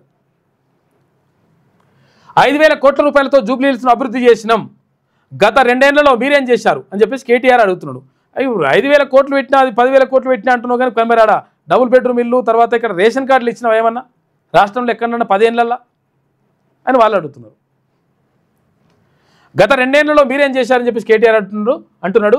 ఇక సీఎం రేవంత్ రెడ్డి దమ్ముంటే చర్చకురా, చెత్త ఎవరిదో సత్తా ఎవరిదో తేల్చుకుందామన్నట్టు సవాల్ విసిరిండు. జూబ్లీహిల్స్ ప్రగతి నివేదికని విడుదల చేసిందట కేటీ రామారావు. ఇక సుడిగాలి బీభత్సం 600 మీటర్ల వెడల్పుతో 5 కిలోమీటర్ల మేర ప్రయాణం సాగించిందట. క్షణాల్లో నేల కొరిగిన 200 చెట్లు, 10 ఎకరాల్లో పంట నష్టం. వాటర్ స్పాట్లో చిక్కుకున్న రైతులు చెట్లను పట్టుకుని ప్రాణాలు దక్కించుకున్నారు. జయశంకర్ భూపాలపల్లి జిల్లా పులిమెల అడవుల్లో ఘటన జరిగినట్టుగా కనిపిస్తూ ఉంది. నేలకూలిన చెట్లు మొత్తం ఎక్కడికక్కడ మొత్తం బీభత్సంగా వచ్చిందట. మామూలు గాదిగా 60 మీటర్ల వెడల్పు 5 కిలోమీటర్ల మేర మొత్తం ప్రయాణం జరిగింది. భూపాలపల్లి జిల్లా పులిమెల మండలం లెంకలగడ్డలో నేల కొలిగిన మిరప పంట. చాలా దారుణంగా ఉంది పరిస్థితి అంతా. అయితే అసలు యాక్చువల్గా మనం ఇక్కడ ఒక విషయం మాట్లాడుకోవాలి. రైతులు చాలా ఇబ్బంది పడుతూ ఉన్నారు ధాన్యం కొనుగోళ్లకు సంబంధించి. ఎందుకంటే రోజు వానలు వస్తున్నాయి. వానలు వస్తే ధాన్యం ఆరబెట్టాలంటే, ఒడ్లు ఆరబెట్టాలంటే పరిస్థితి లేదు. అవి నిజంగా మొత్తం కూడా అవి మొత్తం ఎండబెట్టి అట్లా వేద్దాం అనుకుంటే కొంతవరకు ఎండబెట్టగలుగుతున్నారు, తర్వాత కొంతవరకు అయితే లేదు. వీళ్ళు ఏమంటారు ప్యాచర్ అంటారా, 17 రావాలట. మ్యాచరేమో మ్యాచర్ 17 రావాలట. ఈ 17 రావాలనడంతో ఎండబెట్టడానికి కష్టమవుతుంది ఎవరికి, రైతులకు. దీంతో ఆ 17 వస్తలేదు. మ్యాచర్ రాకపోవడంతో ఇక్కడ కొనుగోలు ఆపేసినరు అక్కడ ఐకేపీ సెంటర్లలో. దీంతో ప్రభుత్వం ఏం చెప్తుంది, మేము చివరి గింజ వరకు కొంటాం, తడిచిన వడ్లు కూడా కొంటాం ఇట్లా అని చెప్తున్నది. మరి జూబ్లీహిల్స్ ప్రచారంలో బిజీగా ఉన్నారు, ఓకే సంతోషం. మరి రైతులను కూడా చూసుకోవాలి కదా. గ్రామీణ ప్రాంతాల్లో ఉన్నటువంటి రైతులు ఆందోళన చెందుతూ ఉన్నారు, బాధపడుతూ ఉన్నారు. కాబట్టి ఒకసారి మిల్లర్లతో మాట్లాడి మిల్లర్లని తర్వాత రైతులని సమన్వయం చేసి, అరే 20 ఉన్నా సరే మ్యాచర్ ఎంత 20 వచ్చినా సరే కొనండి, ఓ కిలో ఎక్కువనో తక్కువనో మేము తీసుకుంటాం అనేటువంటి మాట ప్రభుత్వము మిల్లర్లకు కానీ హామీ ఇస్తే ఆ మిల్లర్లు కొనుగోలు చేస్తారు, అక్కడ తీసుకొని పోతారు. తర్వాత ఇక్కడ ఏది రైతులకు కూడా మంచి జరుగుతుంది. ఇక మేము చివరి గింజ వరకు కొంటాం, తడిచినా కొంటాం, ఈ ఖరాబ్ అయినా కొంటాం, ఇట్లా రకరకాలుగా చెప్తా ఉన్నారు. ఇప్పుడు మిల్లర్లు ఎందుకు కొంటలేరంటే వాళ్ళు ఎందుకు కొంటారు ఏంటంటే కొంటే ఒకవేళ తడిచిన వడ్లు లేకపోతే ఇట్లా ఒకవేళ అటువంటి కొనరనుకో, కొంటే బియ్యం పట్టించిన తర్వాత బియ్యం వస్తాయి కదా, ఆ బియ్యం వస్తే ఆ బియ్యం మీద ఒక లైన్ వస్తుంది. ఓ లైన్ వస్తే ఏమవుతుంది, ఆ వడ్లని ఆ బియ్యాన్ని తర్వాత ఎవరైనా కొనాలంటే ఎఫ్సిఐ కానీ తర్వాత ఇంకో వాళ్ళు కానీ కొనరు. ఆ కొంటామనేటువంటి హామీ ప్రభుత్వం ఇస్తే, రాష్ట్ర ప్రభుత్వం మేము కొనుగోలు చేస్తాంలే లేకపోతే మేము తీసుకుంటామనేటువంటి హామీ ఇస్తే, లేకపోతే ఒక కిలో తక్కువ వచ్చినా సరే అని చెప్పేసి, ఎందుకంటే ఒకవేళ మ్యాచర్లో 10 గడి కాకుండా 20 వచ్చింది అనుకో, 20 వచ్చినా కానీ తీసుకున్నాను అనుకో, తీసుకుంటే ఒక కిలో అటు ఇటు వస్తాయి, కిలోనో 2 కిలోలో కిలోన్నరనో అటు ఇటు వస్తుంది. ఆ అటు ఇటు వచ్చేది మేము భరిస్తామని చెప్పి ప్రభుత్వం చెప్పగలిగితే అక్కడ మిల్లర్లు కూడా వచ్చి ముందుకు కొనుగోలు వేయడానికి రెడీగా ఉంటారు. దాంతో వాళ్ళకి మంచి జరుగుతుంది. ఎవరికి? రైతులకు మంచి జరుగుతుంది, అటు మిల్లర్లకు మంచి జరుగుతుంది, తర్వాత ప్రభుత్వానికి మంచి పేరు వస్తుంది. ఇవన్నీ చేయకుండా మేము అట్లా చేస్తాం ఇట్లా చేస్తామని చెప్తున్నారు, కానీ దానికి సంబంధించి ఎక్కడ కూడా సమీక్ష సమావేశం పెట్టి నిజంగా దీనికి సంబంధించి ఇది అని చెప్పేసి క్లియర్గా ఎక్కడ కూడా చెప్తలేరు ప్రభుత్వం. దీనివల్ల రైతులు చాలా ఆందోళన చెందుతూ ఉన్నారు. అరే ఎట్లా నాయన, మరి ఇప్పుడు ఏమో వానలు వచ్చి పాడవుతున్నాయి, తర్వాత మళ్ళీ ఇప్పుడు ఏంది, ఇప్పుడు ఎంత 6 తారీఖు అంటే మన 9 తారీఖు నుంచి మళ్ళీ వానలు ఉన్నాయి అంటున్నారు. ఏంది పరిస్థితి ఏంటి అని చెప్పేసి రైతులు ఆందోళన చెందుతున్నారు. కాబట్టి ప్రభుత్వం ఒక భరోసా ఇవ్వాల్సిన అవసరం ఉన్నది. ఇక్కడ రైతులకు సంబంధించి మిల్లర్లకు సంబంధించి ఒక భరోసా ఇచ్చి ఆ కొనుగోలును వేగవంతం చేస్తే చాలామంది రైతులు నష్టపోకుండా ఉంటారు. నిన్న చూసినాం కదా మనం, అవి ఎక్కడ కల్లాలు వాడేది, రోడ్డు మీద ఒడ్లు పోస్తే ఆ వడ్లు అనేది పోయి చెరువులో పడాయి. ఒక దగ్గర కళ్ళంలో వడ్లు పోస్తే ఆ వడ్లను పోయి డ్రైనేజీలో పడాయి. తారవనో ఏమో ఉండే కదా పాపం, అవి అట్లా రకరకాలుగా రైతులు చాలా చోట్ల అవి కనిపిస్తున్నాయే, మనకు కనిపించని చాలామంది రైతులు కూడా చాలా ఇబ్బందులు పడుతూ ఉన్నారు. కాబట్టి ఇక్కడ మ్యాచర్ ఇంత 20 వచ్చినా సరే అని చెప్పేసి కొంటా అనేటువంటి ఒక మాట ప్రభుత్వం చెప్పగలిగితే ఆటోమేటిక్గా తొందరగా ఈ వడ్లు వెళ్ళిపోయిన తర్వాత రైతులకు నష్టం జరగదు, తర్వాత అక్కడ మిల్లర్లకు కూడా నష్టం జరగకుంటుంటుంది. కాబట్టి దీని మీద ప్రభుత్వం ఆలోచించి నిర్ణయం తీసుకుంటే బాగుంటుంది. చాలా ఇంపార్టెంట్ అది. సరే మీ ప్రచారాలు నడవనివ్వండి, కానీ రైతులు కూడా చాలా ఇంపార్టెంట్ కదా. అన్నం పెట్టే రైతన్న ఏడిచినటువంటి ఎద్దేడిచిన వ్యవసము, తర్వాత రైతన్న ఏడిచినటువంటి రాజ్యము మంచిగా ఉండదనేటువంటి నానుడు ఉన్నది. కాబట్టి దీనిపైన ప్రభుత్వం దృష్టి పెట్టాల్సినటువంటి అవసరం 1000% ఉన్నది. ఇక మెడిసిన్స్లో క్వాలిటీస్ ఉందనట. మెడిసిన్స్లో ఏది, మందులు కొంటాం కదా మనము, గోళీలు మందులు తర్వాత ఈ పిరపులు కొంటాం కదా, క్వాలిటీలు ఏముంటలేవంట లెక్క. మనకేమో తెలియదు పాపం. ఇప్పుడు ఏంటంటే ఇప్పుడు రకరకాల మందులు ఇష్టం వచ్చినట్టుగా ఈ డ్రగ్స్ వాళ్ళు తీసుకొచ్చి అమ్మి పాడవుతుంటారు. దాంతో కొంతమంది డాక్టర్లు ఏం చేస్తుంటారు, వాళ్ళ కమిషన్ ఇస్తా అంటే వాళ్ళు రాస్తుంటారు. మాకు ఎక్కువ కమిషన్ వస్తుందని చెప్పేసి వీళ్ళు మెడికల్ షాప్ వాళ్ళు వీళ్ళు అమ్ముతుంటారు. లాస్ట్కు నష్టపోయేటంటే ప్రజలు నష్టపోతారు. ఎవరైతే రోగులు ఉంటారో, ఎవరైతే అనారోగ్యానికి గురవుతారో వాళ్ళు నష్టపోతున్నారు. ఆరోగ్యం బాగోవడం పక్కకు పెడితే ఆరోగ్యం చెడిపోయినటువంటి సందర్భాలు కూడా కనిపిస్తున్నాయి. దీంతో నష్టం జరుగుతూ ఉందని చెప్పేసి ఒక ప్రత్యేక కథనం వేసింది వెలుగు దినపత్రిక. టెస్టుల్లో ఫెయిల్ అవుతున్న వందలాది మందులు. 2024లో 130 రకాల నాణ్యత లేని మందులు గుర్తింపు. 2025లో కేవలం 9 నెలల్లోనే 88 మందులు క్వాలిటీ టెస్ట్లో ఫెయిల్ అయినాయట. జ్వరం, దగ్గు, గ్యాసు, యాంటీబయాటిక్ వంటి సాధారణ మెడిసిన్స్లోనే ఎక్కువ నాసిరకం ఉంటున్నాయట. చూసుకోరిగా డ్రగ్స్ కంటెంట్ తగ్గించి తప్పుడు లేబుళ్లతోటి మార్కెట్లో విడుదల చేస్తున్నట. ఈ మందులతో కిడ్నీలు, లివర్పై తీవ్ర ప్రభావం పడుతుందట. వ్యాధి నయం కాకపోగా కొత్త రోగాలు వస్తున్నాయి ఈ మందులతోటి. ఇటువంటి వాళ్ళని పట్టుకొని తొక్కాల కొడుకులు ఒక్కొక్క. నిజంగా ఇటువంటి మందులల్లో కూడా నాణ్యత లేని మందులు వాడడం ఒకటి, తర్వాత ఫేక్ మందులు తీసుకొచ్చేసి మెడిసిన్స్ తీసుకొచ్చేసి అమ్మడం ఒకటి. దీంతో ఏమవుతుంది, ఉన్న ఆరోగ్యం పీకుతుంది. అట్లా మంచిగా ఉన్న ఆరోగ్యం. రాష్ట్రంలో నాసిరకం మందుల వ్యాపారం విచ్చలవిడిగా సాగుతున్నది. అనారోగ్యానికి గురైనప్పుడు మనం వేసుకునే మందులు నాణ్యమైనవా, ఉత్త శుద్ధ పిల్లల తెలియని పరిస్థితి నెలకొన్నది. ముఖ్యంగా మనం రెగ్యులర్గా వేసుకునే జ్వరం, తర్వాత పెయిన్ కిల్లర్సు, యాంటీబయాటిక్సు, గ్యాసు, అల్సర్, దగ్గు మందులే నాసిరకంగా ఉండడం ఆందోళన కలిగిస్తుంది. ఇటీవల డ్రగ్స్ కంట్రోల్ అడ్మినిస్ట్రేషన్ DCA చేసినటువంటి ర్యాండమ్ టెస్టులో ఈ విషయం బయటపడ్డదట. ఇక DCM డ్రగ్స్ ఇన్స్పెక్టర్లు రెగ్యులర్గా రిస్క్ బేస్డ్ విధానంలో ఫార్మా కంపెనీలు, తర్వాత మెడికల్ షాపులు, ప్రభుత్వ ఫార్మసీలను తనిఖీ చేస్తుంటారు.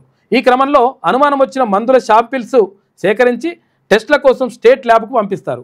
అలా పంపిన శాంపిల్స్ టెస్టుల్లో కొన్ని మందులు నాణ్యత లోపంతో అంటే not of standard quality NSQ అవి ఉంటాయంట, వస్తువులు ఉన్నట్లు తేలింది. అయితే 2022లో కేవలం 15గా ఉన్నటువంటి నాణ్యత లేని మందుల సంఖ్య 2024 నాటికి ఏకంగా 130 పెరిగిందంటే పరిస్థితి ఎంత తీవ్రంగా ఉందో అర్థం చేసుకోవచ్చు. 2022లో జస్ట్ 2 ఏళ్లలోనే 15 రకాల మందులు నాణ్యత లేని అడమైన మందులు ఉండేనట. అవి 2 ఏళ్లలో 2024 నాటికి ఎంత అయినాయి? 130 అయినాయి. ఎంత గోల్మాల్ జరుగుతుందో, ఎంత నష్టం జరుగుతుందో చూసుకోరు. దీనిపైన దృష్టి పెట్టాలి ప్రభుత్వం. గవర్నమెంట్ హాస్పిటల్స్లోనూ కూడా ఇదే జరుగుతుందట. ప్రైవేట్ మెడికల్ షాపుల్లో కాకుండా పేదలకు ఉచితంగా వైద్యం అందించే ప్రభుత్వ హాస్పిటల్స్కు నాణ్యత లేని మందులు సరఫరా అవుతున్నాయని తేలింది. Telangana state medical services and infrastructure development corporation ద్వారా గవర్నమెంట్ హాస్పిటల్స్కు మందులు సేకరిస్తారు. అయితే ఇక్కడ కూడా నాణ్యత ప్రమాణాలు పాటించడం లేదన్న విమర్శలు వస్తున్నాయి. సరఫరాకు ముందు మందులను పరీక్షించిన గత 9 నెలల్లో తగిన మోతాదు లేని మందు 1, డిస్క్రిప్షన్లో లోపం ఉన్నవి 2, తర్వాత డిసొల్యూషన్ 6, లేబుల్ వయలేషన్ మందులు 2 ఉన్నట్లు DCA ల్యాబ్ టెస్టుల్లో తేలిందట. తగిన మోతాదులో మందులు సరఫరా చేయని అజిత్రోమైసిన్ ఓరల్ సస్పెన్షన్ తయారు చేసినటువంటి ఫార్మా కంపెనీని బ్లాక్ లిస్ట్లో పెట్టినట్టుగా కార్పొరేట్ అధికారులు చెప్తున్నారట. అజిత్రోమైసిన్కి సంబంధించి ఈ మైసినో పీసునో కానీ ఇప్పుడు ఇది ఏంద్రా బాబు ఇది? అరే ఆరోగ్యాన్ని కాపాడుకుందామని చెప్పేసి మంత్రులు వేసుకుంటే వీటి ద్వారా ఆరోగ్యం చెడిపోతుంది, కిడ్నీలు పాడైతాయి, తర్వాత లంగ్స్ ఫెయిల్ అవుతాయి అంటే పరిస్థితి ఏం కావాలి? ఇటువంటి వాళ్ళు ఎట్టి పరిస్థితుల్లో ఉపేక్షించొద్దు. లంగ కొడుకులు తొక్కాల వీళ్ళని, ఇవన్నీ దందా చేస్తోళ్ళని. వచ్చే నెలల నుంచి రష్యా ఆయిల్కు బై చెప్తున్నారట. ట్రంప్ అన్నట్టుగానే నడుస్తుంది కథ. రష్యా నుంచి ఆయిల్ తెప్పిస్తాం, రష్యా నుంచి అంత జరుగుతుందని చెప్పేసి అన్నారు కదా. ఇప్పుడు రష్యా ఆయిల్కు బై చెప్పేస్తున్నారట. అమెరికా ఆంక్షలతో కొనుగోళ్లు తగ్గిస్తున్న ఇండియన్ కంపెనీలు ఇప్పటికే దిగుమతులు ఆపేసిన రిలయన్స్, మంగళూరు రిఫైనరీ, తర్వాత HPCL, మిట్టల్ ఎనర్జీ అని చెప్పేసి ఒక వార్త కనిపిస్తూ ఉంది. అన్నీ అమెరికా నుంచే కొనమని చెప్తున్నాడు మనోడు. ఒక రకంగా అట్లనే నడుస్తుంది. ఇక న్యూయార్క్ మేయర్గా మమ్దాని తొలి ఇండో అమెరికన్ ముస్లింగా రికార్డు క్రిక్కిందట. అతి చిన్న వయసులో మేయర్గా ఎన్నికైన వ్యక్తిగాను హిస్టరీ. ఇక విక్టరీ స్పీచ్లో అధ్యక్షుడు ట్రంప్పై విమర్శలు, వాల్యూమ్ పెంచుకొని ప్రసంగం వినాలంటూ చురకలేసిండు. రాచరిక వ్యవస్థ కూల్చేశాం, ఏ ఒక్కరిని టచ్ చేయాలన్నా అందరినీ దాటాలంటూ కామెంట్ చేసిండు మమ్దాని. కర్ణాటకలో రోడ్డు ప్రమాదం 4 మృతి.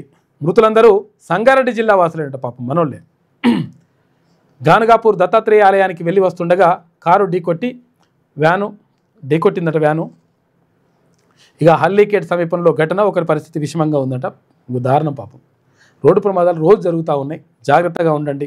మెల్లగెళ్ళురా నాయన, అసలు యాక్చువల్గా జాగ్రత్తగా ఉండండి. ఇది న్యూయార్క్ మేయర్గా ఇండో అమెరికన్ అని చెప్పేసి ఇండియా ఈ భారత సంతతి వ్యక్తిని పైకెత్తుకుందామే. ఇది వెలుగులో ఉన్నటువంటి ప్రధాన కథనాలు. అయితే ఒకసారి ఆంధ్రజ్యోతి చూద్దాం. బీహార్లో తొలి విడత పోలింగ్ ఇవాళనే. 121 అసెంబ్లీ స్థానాలు. బరిలో 1314 మంది అభ్యర్థులు ఉన్నారు. తేజస్వి, తేజ్ ప్రతాప్, సామ్రాట్ చౌదరి సహా కీలక నేతల ఓటింగు ఇవాళనే ఉందట. 3.75 కోట్ల మంది ఓటర్ల చేతిలో నేతల భవితవ్యం. పోలింగ్ కేంద్రాలు 45,341. కొత్త ఓటర్లు 10,72,000. సర్ తర్వాత తొలి ఎన్నికలు ఇవే ఉన్నాయి.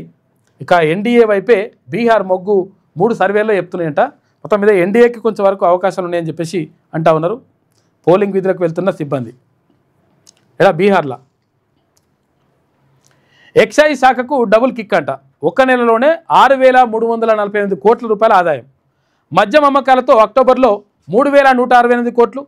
కొత్త దరఖాస్తులు, లైసెన్స్ ఫీజుల ద్వారా 3,180 కోట్లు. ప్రభుత్వ ఖజానాకు భారీగా ఉపశమనం వస్తుందంట. మందుతోటి పైసలు వస్తున్నాయట బాగా. ఆ పార్టీలు ముస్లింల రిజర్వేషన్ను ఎత్తేస్తాయి. బీజేపీ, బీఆర్ఎస్ కలిసే ప్రయత్నం చేస్తున్నాయి. హిందూ ముస్లిం కాంగ్రెస్కు 2 కళ్ళు. కిషన్ రెడ్డి నాకు సవాళ్లు విసరడం కాదు. కేసీఆర్, కేటీఆర్ అరెస్టుకు ఢిల్లీలో కొట్లాడాలి. జూబ్లీహిల్స్లో బీజేపీకి డిపాజిట్ తెప్పించగలరా? సవాల్ చేసి పారిపోవడం కేటీఆర్కు అలవాటే. బీఆర్ఎస్ బీజేపీల వల్లే జూబ్లీహిల్స్లో సమస్యలు. ఉప ఎన్నిక ప్రచార రోడ్ షోలో సీఎం రేవంత్ రెడ్డి మాట్లాడాడు. కారు గుర్తుకు ఓటేస్తే కమలానికి వేసినట్లే. మోదీకి మద్దతిస్తున్న కేటీఆర్ ప్రమాదకరం. క్రైస్తవ సంఘాల సమావేశంలో నిన్న ముఖ్యమంత్రి రేవంత్ రెడ్డి మాట్లాడాడు.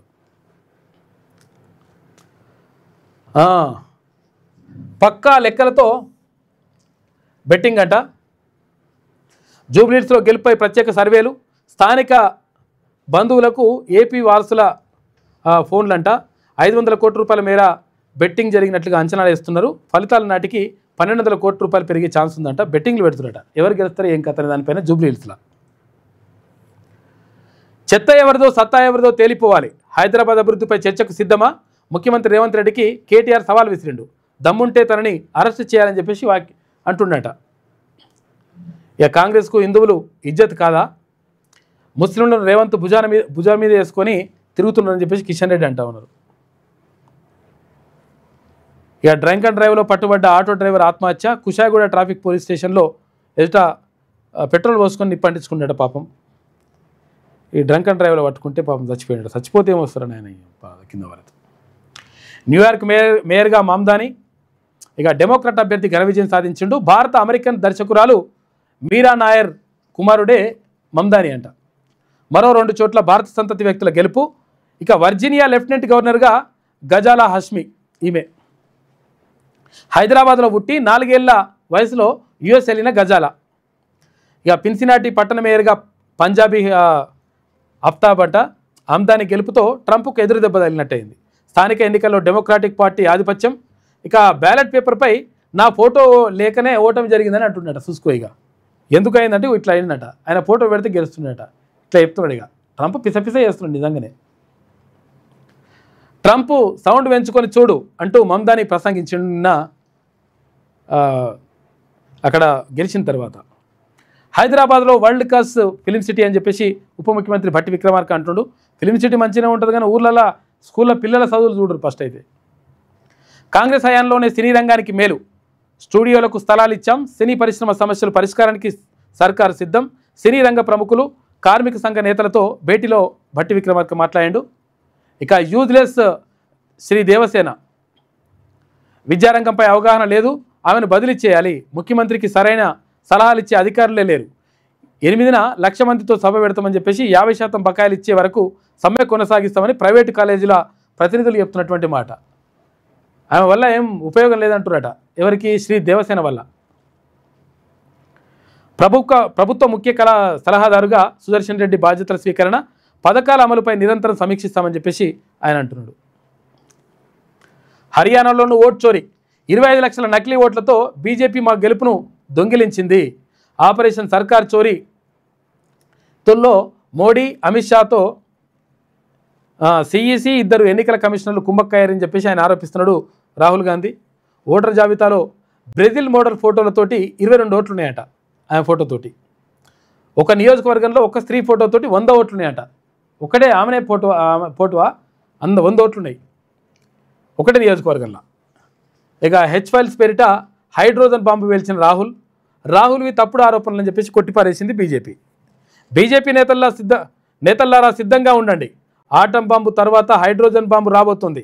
మీ ఓట్ల చోరీ బండారాన్ని దేశ ప్రజల ముందు బయట పెడతాం అని కాంగ్రెస్ నేత రాహుల్ గాంధీ ఈ ఏడాది సెప్టెంబర్ 1న బీహార్లో ఓటర్ అధికార ర్యాలీలో ప్రకటించిన సంగతి గుర్తుందా? ప్రజలంతా ఆసక్తిగా చూస్తుందని చెప్పేసి నిన్న ఆ బాంబు వేల్చిండు. మొత్తం వివరాలన్నీ కూడా మొత్తం బట్టబయలు చేసేసిండు. దైవ దర్శనానికి వెళ్ళి వస్తూ రోడ్డు ప్రమాదంలో 4 నారాయణఖేడ్ వాసులు దుర్మరణం. కర్ణాటకలోని బీదర్ జిల్లాలో ఘటన. బాధితుల కారును ఢీకొట్టిన బొలెరో వాహనం అంట. పాపం దారుణం అసలు. ఇది ఆంధ్రజ్యోతిలో ఉన్నటువంటి ప్రధాన కథనాలు. అయితే ఒకసారి శనార్థి తెలంగాణ చూద్దాం. విచారణలో జాప్యం ఎందుకు? నత్తనడకన తెలంగాణ కేసులు. కేంద్ర దర్యాప్తు సంస్థల్లో కానరాని స్పీడప్. కేసుల అప్పగింత నమోదు వరకే ఓకే, కానీ ఆ తర్వాత విచారణలో కనిపించని సిబిఐ ఎన్ఫోర్స్మెంట్ డైరెక్టరేట్ల దూకుడు. అటకెక్కిన కాళేశ్వరం, గొర్ల స్కామ్ ఎంక్వైరీ, కవిత పిఎంఎల్ఏ కేసుల విచారణ. ఈ కేసుల్లోనూ కనిపించని పురోగతి. కవిత కేసులో ఇప్పటికీ మొబైల్ ఫోన్ల విశ్లేషణను బయటపెట్టని ఈడీ. ఉత్సవ విగ్రహాలు కేంద్ర దర్యాప్తు సంస్థలు అని చెప్పేసి ఒక ప్రత్యేక కథనం కనిపిస్తూ ఉంది శనివారం తెలంగాణ దినపత్రికలో. స్టేషన్కు సెంట్రల్ ఏజెన్సీలకు పెద్దగా తేడా లేనట్లే కనిపిస్తోంది. ఇప్పుడు పరిస్థితుల్లో పోలీస్ స్టేషన్లో నమోదైన కేసుల్లోనైనా ఛార్జ్షీట్ వెంటనే పడడంతో పాటు ఫోరెన్సిక్ నివేదికలు కాస్త వెనక ముందో న్యాయస్థానంలో సబ్మిట్ చేసే అవకాశాలున్నాయి. కానీ కేంద్ర దర్యాప్తు సంస్థలైన సిబిఐ, ఈడీలు విచారణకు స్వీకరిస్తున్న కేసుల్లో ఏళ్లుగా ఎలాంటి పురోగతి ఉండకపోవడం గమనార్హం. తెలంగాణ స్టేట్ నుంచి సిబిఐ, ఈడీ వద్దకు వెళ్ళిన కేసుల విచారణ మందకొడిగా సాగుతుండడం విస్మయం కలిగిస్తోంది. దేశంలోనే అత్యుత్తమమైనటువంటి దర్యాప్తు సంస్థ సిబిఐ దగ్గర ఒక కేసు వెళ్ళిందంటే విచారణ అత్యంత ఖచ్చితత్వంతో అత్యంత వేగంగా దర్యాప్తు పూర్తయి నిందితులకు శిక్ష పడుతుందని అభిప్రాయం ఉండేది. కాకపోతే ఇప్పుడు మెల్లగా నడుస్తున్నారట లెక్క. ఇది కాళేశ్వరం కేసు ఉంటే 3 నెలలే, ఏం లేదు, అతి లేదు, గతి లేదు. ఇక బీఆర్ఎస్, బీజేపీ దొందే. ఈ రెండు పార్టీలు ఒకే తాను ముక్కలు, ఉమ్మడిగా కాంగ్రెస్ను ఓడించాలని చూస్తున్నాయి. కాళేశ్వరం కేసును సిబిఐకి అప్పగిస్తే కేసీఆర్, కేటీఆర్, హరీష్లను బీజేపీ నేతలు అరెస్ట్ చేయిస్తామన్నారు. కేసు సిబిఐకి ఇచ్చి 3 నెలలు అవుతోంది. అయినా ఇప్పటి వరకు ఎలాంటి చర్యలు తీసుకోలే. అందుకే బీఆర్ఎస్, బీజేపీ ఒకటేనని చెబుతున్నాం. కిషన్ రెడ్డి కింగ్ మేకర్ కాదు కదా, ఆయన బొంగు కూడా కాలేడు. రాష్ట్ర ముఖ్యమంత్రి రేవంత్ రెడ్డి షేక్పేటలో నవీన్కు మద్దతుగా నిన్న ప్రచారం నిర్వహించిండు. బస్తీ మే సవాల్, హైదరాబాద్ అభివృద్ధిపై చర్చకు రావాలి. సీఎం రేవంత్ రెడ్డికి కేటీఆర్ ఛాలెంజ్ విసిరిండట. 10th విద్యార్థులకు బండి సంజయ్ నజరానా ప్రకటించిండు. మోదీ గిఫ్ట్గా ఎగ్జామ్ ఫీజు చెల్లింపు. 12,292 మంది విద్యార్థులకు ఊరట. ఫీజును తన వేతనం నుంచి చెల్లించాలని చెప్పేసి జిల్లా కలెక్టర్లకు బండి సంజయ్ లేఖ రాసిండట. ఈవీ దుమారం, 30% పెరిగిన అమ్మకాలు. లిథియం బ్యాటరీస్కు భలే గిరాకీ వస్తుందట. బాగానే అమ్ముడుపోతున్న గ్రాఫెన్ బ్యాటరీ వాహనాలు. పుట్టగొడుగుల్లా పుట్టుకొస్తున్న ఎలక్ట్రిక్ వెహికల్స్ షోరూమ్స్.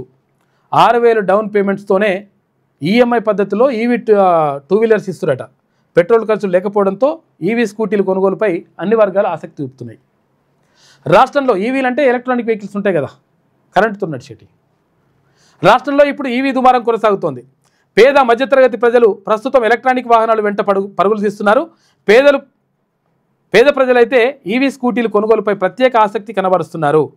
ప్రజల నుంచి వస్తున్న డిమాండ్ నేపథ్యంలో చిన్న పట్టణాల్లో సైతం ఎలక్ట్రానిక్ వాహనాలకు సంబంధించిన షోలు భారీగా వెలుగు చూస్తున్నాయంట షోరూంలు. తెలంగాణలో 12 నుంచి 15,000 పాపులేషన్ ఉన్న చిన్న పట్టణాల్లో కూడా 4 నుంచి 6 ఈవీ షోరూంలు అందుబాటులో వస్తున్నాయట. బాగా పెరిగిపోతున్నాయి. యూపీలో తీవ్ర విషాదం, రైలు ఢీకొని 6 మృతి. రైలు పట్టాలు దాటుతుండగా ప్రమాదం. మిర్జాపూర్ చునాక్ జంక్షన్లో ఘటన. సీఎం యోగి ఆదిత్యనాథ్ దిగ్భ్రాంతి వ్యక్తం చేసిండు. పాపం దారుణం. కర్ణాటకలో దారుణం. బీజాపూర్ జిల్లాలో ఘోర రోడ్డు ప్రమాదం జరిగింది. ఢీకొన్న కారు టీటీటీసీ వాహనం అంట. 3 తెలంగాణ వాసుల మృతి, మరో 2కి తీవ్ర గాయాలు. గానుగాపూర్ అమ్మవారి దర్శనానికి వెళ్ళొస్తుండగా ఇది జరిగిందంట ప్రమాదం. ప్రతి 8 ఓట్లకు ఓ దొంగ ఓటు ఉందట. 25 లక్షల ఓట్ల చోరీ జరిగింది. 5 రకాలుగా ఓట్లు చోరీ చేశారు. బ్రెజిల్ మోడల్కు 22 ఓట్లు ఉన్నాయట. ప్రతి సెగ్మెంట్లో ఒకే ఫోటోతో 100 ఓట్లు ఫేక్ ఓట్లున్నాయి. ఒక ఆమె ఫోటోతోటి. హర్యానా ఓటర్ లిస్టు మొత్తం తప్పుడు తడకే అని చెప్పేసి రాహుల్ గాంధీ సంచలన కామెంట్ చేసిండు నిన్న. బంద్ కొనసాగిస్తాం, డిమాండ్లు నెరవేరే వరకు ప్రైవేట్ కాలేజెస్ బంద్ కంటిన్యూ అయితే అని తెలంగాణ ప్రైవేటు ఉన్నత విద్యా సంస్థల సమాఖ్య ప్రెసిడెంట్ రమేష్ బాబు అంటున్నాడు. ఫీజు బకాయిలో 50% తక్షణమే చెల్లించాలి. మార్చి నాటికి ఫీజు రియంబర్స్మెంట్ బకాయిలు మొత్తం చెల్లించాలని డిమాండ్. లేదంటే 10 లక్షల మంది విద్యార్థులతో భారీ సభ నిర్వహిస్తామని చెప్పేసి ఇక్కడ ప్రైవేట్ కాలేజీల యాజమాన్యాలు చెప్తా ఉన్నాయి. ఫీజు రియంబర్స్మెంట్ ఇస్తా అన్నది అట్టే పోయింది. మరి ప్రభుత్వం కూడా మేము అణ్వస్త్ర పరీక్షలు చేయలేదు. ట్రంప్ వ్యాఖ్యలు అర్ధరహితం. ఆయన పచ్చి అబద్ధాలు చెబుతున్నారు. పాక్ మొదటి అణ్వస్త్ర దేశం కాదు, అలాగని చివరిసారి అణ్వస్త్ర పరీక్షలు చేసిన దేశము కాదు. పాక్ ప్రధాని షహబాజ్ షరీఫ్ అంటున్నట. విచారణలో జాప్యం ఎందుకు అని చెప్పేసి ఒక వార్త కనిపిస్తూ ఉంది. ఎన్డీఏకు 60 సీట్లు కూడా రావు, 120 సీట్లు వస్తాయనే వారి ప్రకటీకరణ మాత్రమే అని చెప్పేసి ఇవన్నీ ఏంటో జరుగుతూ ఉన్నాయి. ఇక్కడ జూబ్లీహిల్స్ ఎన్నికలకు సంబంధించి కూడా మొత్తం కొన్ని సర్వేలు వస్తూ ఉన్నాయి. సర్వేల్లో కొంతవరకు నవీన్ యాదవ్కు మొగ్గుందట కాంగ్రెస్ అభ్యర్థికి. భరోసాను కల్పించే బస్సులకు ఏమైంది? మృత్యుచకటంగా మారిన ఆర్టీసీ బస్సులు, చేవలలో రక్తపు మరకలు. అసలు దోషి ఎవరు? ఆదాయం కోసం ఆరాటం, గాల్లో కలిసిన ప్రాణాలు. చేవెళ్ల ఘోరానికి బాధ్యులెవరు? భరోసా బస్సులో ఆర్తనాదాలు. చేవెళ్ల ప్రమాదం ప్రభుత్వ నిర్లక్ష్యానికి పరాకాష్ట. రక్తమోడిన రహదారి ఓవర్లోడ్ ఉసురు తీసిందా? టిప్పర్ రూపంలో దూసుకొచ్చిన మృత్యువు. ఇదేనా సురక్షిత ప్రయాణం? చేవెళ్ల గట్లలో ప్రయాణికుల్లో పెరిగిన భయం. ఎక్స్గేసియాతో ప్రాణాలు తిరిగి వస్తాయా అని చెప్పేసి ఆర్టీసీకి ఓవర్లోడ్ వర్తించదా అని చెప్పేసి నిన్నో ప్రమాదం జరిగింది. మళ్ళా ఒక ప్రత్యేక వ్యాసం కనిపిస్తూ ఉంది. ఇక నేటి మాట చూసుకుంటే, స్థానిక సంస్థల ఎన్నికలు నిర్వహించే సోయి ఈ ప్రభుత్వానికి లేదు. కోర్టు తీర్పును గౌరవిస్తున్నట్టు నటిస్తూ, బీసీల రిజర్వేషన్ అంశాన్ని నానబెడుతూ, కామారెడ్డి డిక్లరేషన్ పేరుతో బీసీ ప్రజలను నిండా ముంచారు. అధికారం అందుకోవడం కోసం అబద్ధాల మాటలను పెట్టుబడిగా పెట్టారు. నగర గ్రామ పంచాయతీల పరిస్థితులు అధ్వానంగా ఉన్నాయి. మున్సిపల్ కార్పొరేషన్లు కంపుకొడుతున్నాయి. స్పెషల్ ఆఫీసర్ల పాలన జేబులు నింపుకోవడానికి సరిపోతుంది. కొత్త ఇండ్ల పర్మిషన్లకు వాళ్ళు అడిగినంత ఇవ్వాల్సిందే. ఇష్టానుసారంగా డబ్బులు వసూలు చేస్తూ గ్రామ పంచాయతీలకు చెల్లించాల్సిన నిధులు నేరుగా అధికారుల జేబుల్లోకి వెళ్తున్నాయి. పచ్చదనం, పరిశుభ్రత అధికారులు ఇండ్లలో, నాయకుల బంగ్లాల్లో కనిపిస్తుంది. హరితహారం జనాలు నడిచే రోడ్ల వెంబడి, పేద ప్రజల ఇండ్ల ముందర, సర్కారు పాఠశాల ఆవరణలో అడవులను తలపించే పిచ్చి చెట్లు దర్శనమిస్తున్నాయని చెప్పేసి పెద్దపల్లి రాజన్న నేటి మాట రాసిండు. జోరుగా ముక్కలాట అని చెప్పేసి ఇవన్నీ నడుస్తున్నాయట, పేకాట. ఇక మందు బాబులకు అడ్డాగా ప్రభుత్వ పాఠశాలలు జరుగుతున్నాయట. ఇక్కడ సూర్యాపేట జిల్లా ఆత్మకూరు మండలంలోని ప్రభుత్వ పాఠశాలలు మద్యం బాబులకు, మందు బాబులకు అడ్డాగా మారుతున్నాయట. పెట్రోల్ బంకుల్లో మౌలిక సౌకర్యాలు నీళ్ళ అని చెప్పేసి ఒక వార్త. ఇది శనార్థి తెలంగాణలో ఉన్నటువంటి ప్రధాన కథనాలు. అయితే ఒకసారి నమస్తే తెలంగాణ చూద్దాం. వర్జీనియా లెఫ్టినెంట్ గవర్నర్గా మన హైదరాబాదీ గజాల హాష్మి రికార్డు గెలుపు. న్యూయార్క్, సిన్సినాటి మేయర్లుగా మమ్దాని, పురేవాల్ ముగ్గురివి భారతీయ మూలాలే ఉన్నాయంట. 5 రూట్లలో ఓట్ల గోల్మాల్ జరిగిందని చెప్పేసి నేను రాహుల్ గాంధీ ఆరోపించిండు. పోలీసుల వేధింపులకు ఆటో డ్రైవర్ బలి. డ్రంక్ అండ్ డ్రైవ్ కేసు పెట్టి కిరాయి ఆటో సీజ్ చేసిరట. వాహనం ఇవ్వాలంటూ వేడుకున్న బాధితుడు ఇచ్చేది లేదని తిట్టి పంపిన ట్రాఫిక్ పోలీసులు. యజమానికి ఏం చెప్పాలో తెలియక ఆందోళన. టానా ముందే పెట్రోల్ పోసుకొని మీన్ రెడ్డి చనిపోయాడట. గాంధీ దవాఖానలో చికిత్స పొందుతూ మృతి. పోలీసుల ఆదేశంతో హడావిడి పోస్టుమార్టం. అంత్యక్రియలకు పూర్తికి కుటుంబంపై ఒత్తిడి తెచ్చిరట. చూసుకో పాపం చనిపోయాడు. గింత వేధింపులు అవసరం ఆరని ఆయన మొత్తం కోట్లు, వేల కోట్లు, 100 కోట్లు ఎగొడితే ఏం సపోర్ట్ లేదు. కానీ బీజేపీ ఎంపీ ఇంటి ముట్టడి అని చెప్పేసి ఒక వార్త కనిపిస్తోంది. పత్తి రైతుల పక్షాన కథం తొక్కిన బీఆర్ఎస్ సీసీఐ తీరును నిరసిస్తూ ఆందోళన. జోగు రామన్న ఆధ్వర్యంలో వందలాది కార్యకర్తల నిరసన. కేంద్ర రాష్ట్ర ప్రభుత్వాలకు వ్యతిరేకంగా నినాదాలు హోరు అంట. ఏందో మరి ఇదంత కథ. బీహార్ ఎన్నికల దాకా ఆగండి. పత్తి వ్యాపారులను గడువు కోరిన రాష్ట్ర ప్రభుత్వం. అంగీకరించిన కాటన్ అసోసియేషన్ ప్రతినిధులు. బంద్ తాత్కాలికంగా వాయిదా వేసిరట. ఇవాళ నుంచి యథావిధిగా సీసీఐ పత్తి కొనుగోలు. చెత్త ఎవరిది, సత్తా ఎవరిది తేల్చుకుందాం రా అని చెప్పేసి ఇక్కడ కేటీ రామారావు సవాల్ విసురుతున్నాడు. నాతోని అయితలేదే కిషన్ అన్న. జూబ్లీస్ ప్రచారంలో చేతులెత్తేసిన సీఎం రేవంత్ అని చెప్పేసి వీటి రాసుకొస్తుంది. ఈ రాసుకొచ్చి నేను నమ్మొద్దు మనం. కాంగ్రెస్ సీఎం కమలంతో స్నేహం అని చెప్పేసి ఇట్లా పట్టపగలే కత్తిపోట్లు. ఆటో డ్రైవర్ను కత్తితో ఓడిచిన రౌడీ షీటర్. హైదరాబాద్లోని జగదీర్గుట్టలో ఘటన. నడి రోడ్డుపై 10 నిమిషాలు వెంటాడి దాడి. ఇక బాధితుడు రోషన్ సింగ్ దవాఖానలో చనిపోయాడు పాపం. శాంతి భద్రతలపై నగరవాసుల ఆందోళన అని చెప్పేసి. నిజంగా ఇది అసలు యాక్చువల్గా వీడియో కూడా ఉన్నది, చూపించొద్దు మనం అసలు. యాక్చువల్గా వాడు ఇష్టం వచ్చినట్టుగా పొడుస్తూ ఉన్నాడు. ఇటువంటి కొడుకులను అసలు ఎట్టి పరిస్థితిలో ఉంచొద్దు వాళ్ళని. జూబ్లీహిల్స్ పబ్లిక్ పల్స్ గులాబీదే గెలుపు. సర్వేలు అనేటిది బీఆర్ఎస్ఏ విజయం అని చెప్పి అన్నీ ఉట్టిదే. ఇది అంతా అసలు సర్వేలు వేరే ఉన్నాయి. సర్వేలు అంటే ఒకటి గుర్తుకొచ్చింది, చూపిస్తావు. ఎందుకంటే ఇట్లా ఈమె వేసుకొస్తుందన్నమాట.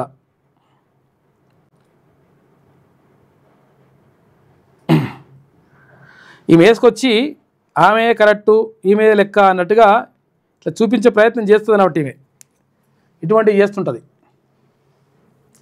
కాంగ్రెస్ సీఎం కమలంతో స్నేహం అని చెప్పేసి ఇట్లా రాసుకొస్తుంది. ఈమె వేసుకొస్తుంది, ఏమైనా చేస్తుంది ఆమె.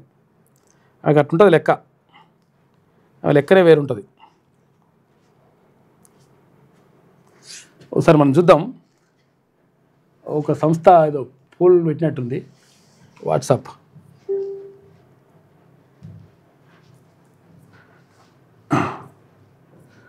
నిన్న బాగానే అవన్నీ ఏది తిన్నట్టుని. జూబ్లీహిల్స్ ఉప ఎన్నికలు కాంగ్రెసే గెలుపు అని చెప్పేసి గేమ్ చేంజర్ సర్వే చెప్తా ఉంది. కాంగ్రెస్కు 42% నుంచి 46% వరకు రావచ్చని, బీఆర్ఎస్కు 34% నుంచి 38% ఓట్లు, బీజేపీకి 12 నుంచి 16% ఓట్లు, ఇతరులకు 4 నుంచి 8% ఓట్లు తేల్చిన గేమ్ చేంజర్ సర్వే రిపోర్ట్ అని చెప్పేసి ఇటుందట పరిస్థితి. ఒక్కొక్క సర్వే ఒక్కొక్కటి చెప్తుంది. కాకపోతే ఏంటంటే కొంచెం వరకు ఇది నమ్మేటట్టే ఉన్నది.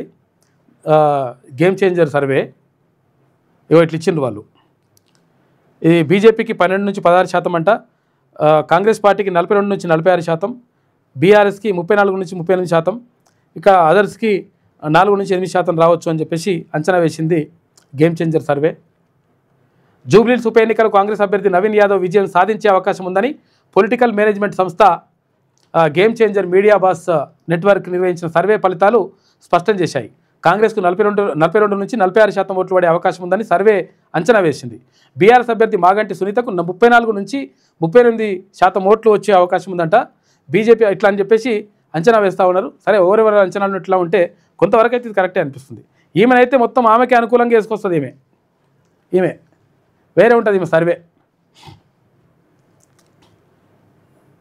గులాబీదే విజయం అని చెప్పేసి అట్లా వేసుకొస్తుంది ఆమె. ఇక టీ హబ్ ఐడియాకు 10 ఏళ్ళు. స్టార్టప్ క్యాపిటల్గా ఎదిగిన హైదరాబాద్ కేసీఆర్ నాయకత్వంలో కేటీఆర్ విజన్తో అద్భుత ఫలితాలు. ఏమైనా మంచి జరిగితే మేమే చేసినామంటారు వీళ్ళు. గుంతల రోడ్లపై పోరుబాట. చేవెళ్ల తాండూరు గ్రామాల్లో ప్రజా ఉద్యమం, స్వచ్ఛంద సంస్థల ఆధ్వర్యంలో ధర్నాలు, రాస్తారోకలు చేసిన నిజంగానే ఇదంతా.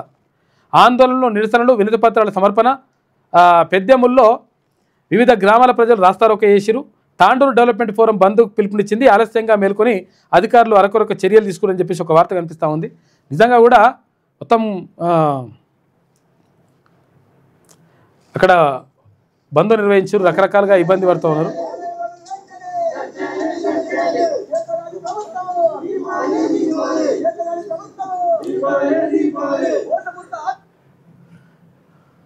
ఇట్లా రకరకాలుగా ఇక్కడ నిరసనలు అయితే కొనసాగుతున్నాయి.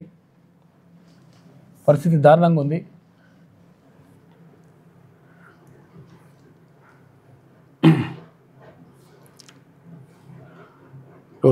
తాండూరు బంద్ కూడా పిలుపునిచ్చింది. నేను తాండూరు బంద్ కూడా జరిగింది.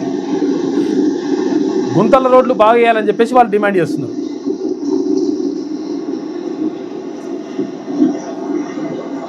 తాండూరు మొత్తం కూడా బంద్ నిర్వహించిండ్రు. ఆ రోడ్లు బాగా వేయాలి. మరి ఏం చేస్తారు? ఇంక ఎన్ని ప్రభుత్వాలు మారాలి? ఎంతకాలం కావాలి? ఇంకా బదిలీలు, పరాచికాలు. సీఎం నియామకాలను వ్యతిరేకిస్తున్న మంత్రులు, వారికి తెలియకుండానే అధికారుల పోస్టింగ్లట. తమ శాఖల నియామకాలపై మంత్రులు కుతకుత అని చెప్పేసి ఇట్లా వేసుకొచ్చింది. 5,000 కోట్లు ఇచ్చేదాకా కాలేజీలు బంద్ అని చెప్పేసి ఆ ప్రైవేట్ కాలేజీల యాజమాన్యాలు అంటా ఉన్నాయి. ప్రభుత్వం కూడా విడుదల చేయాలి మరి పైసలు. ఎట్లా ఇప్పుడు చెప్తే మళ్ళీ సపరేట్ కూకుంటే ఎట్లయితే లెక్క?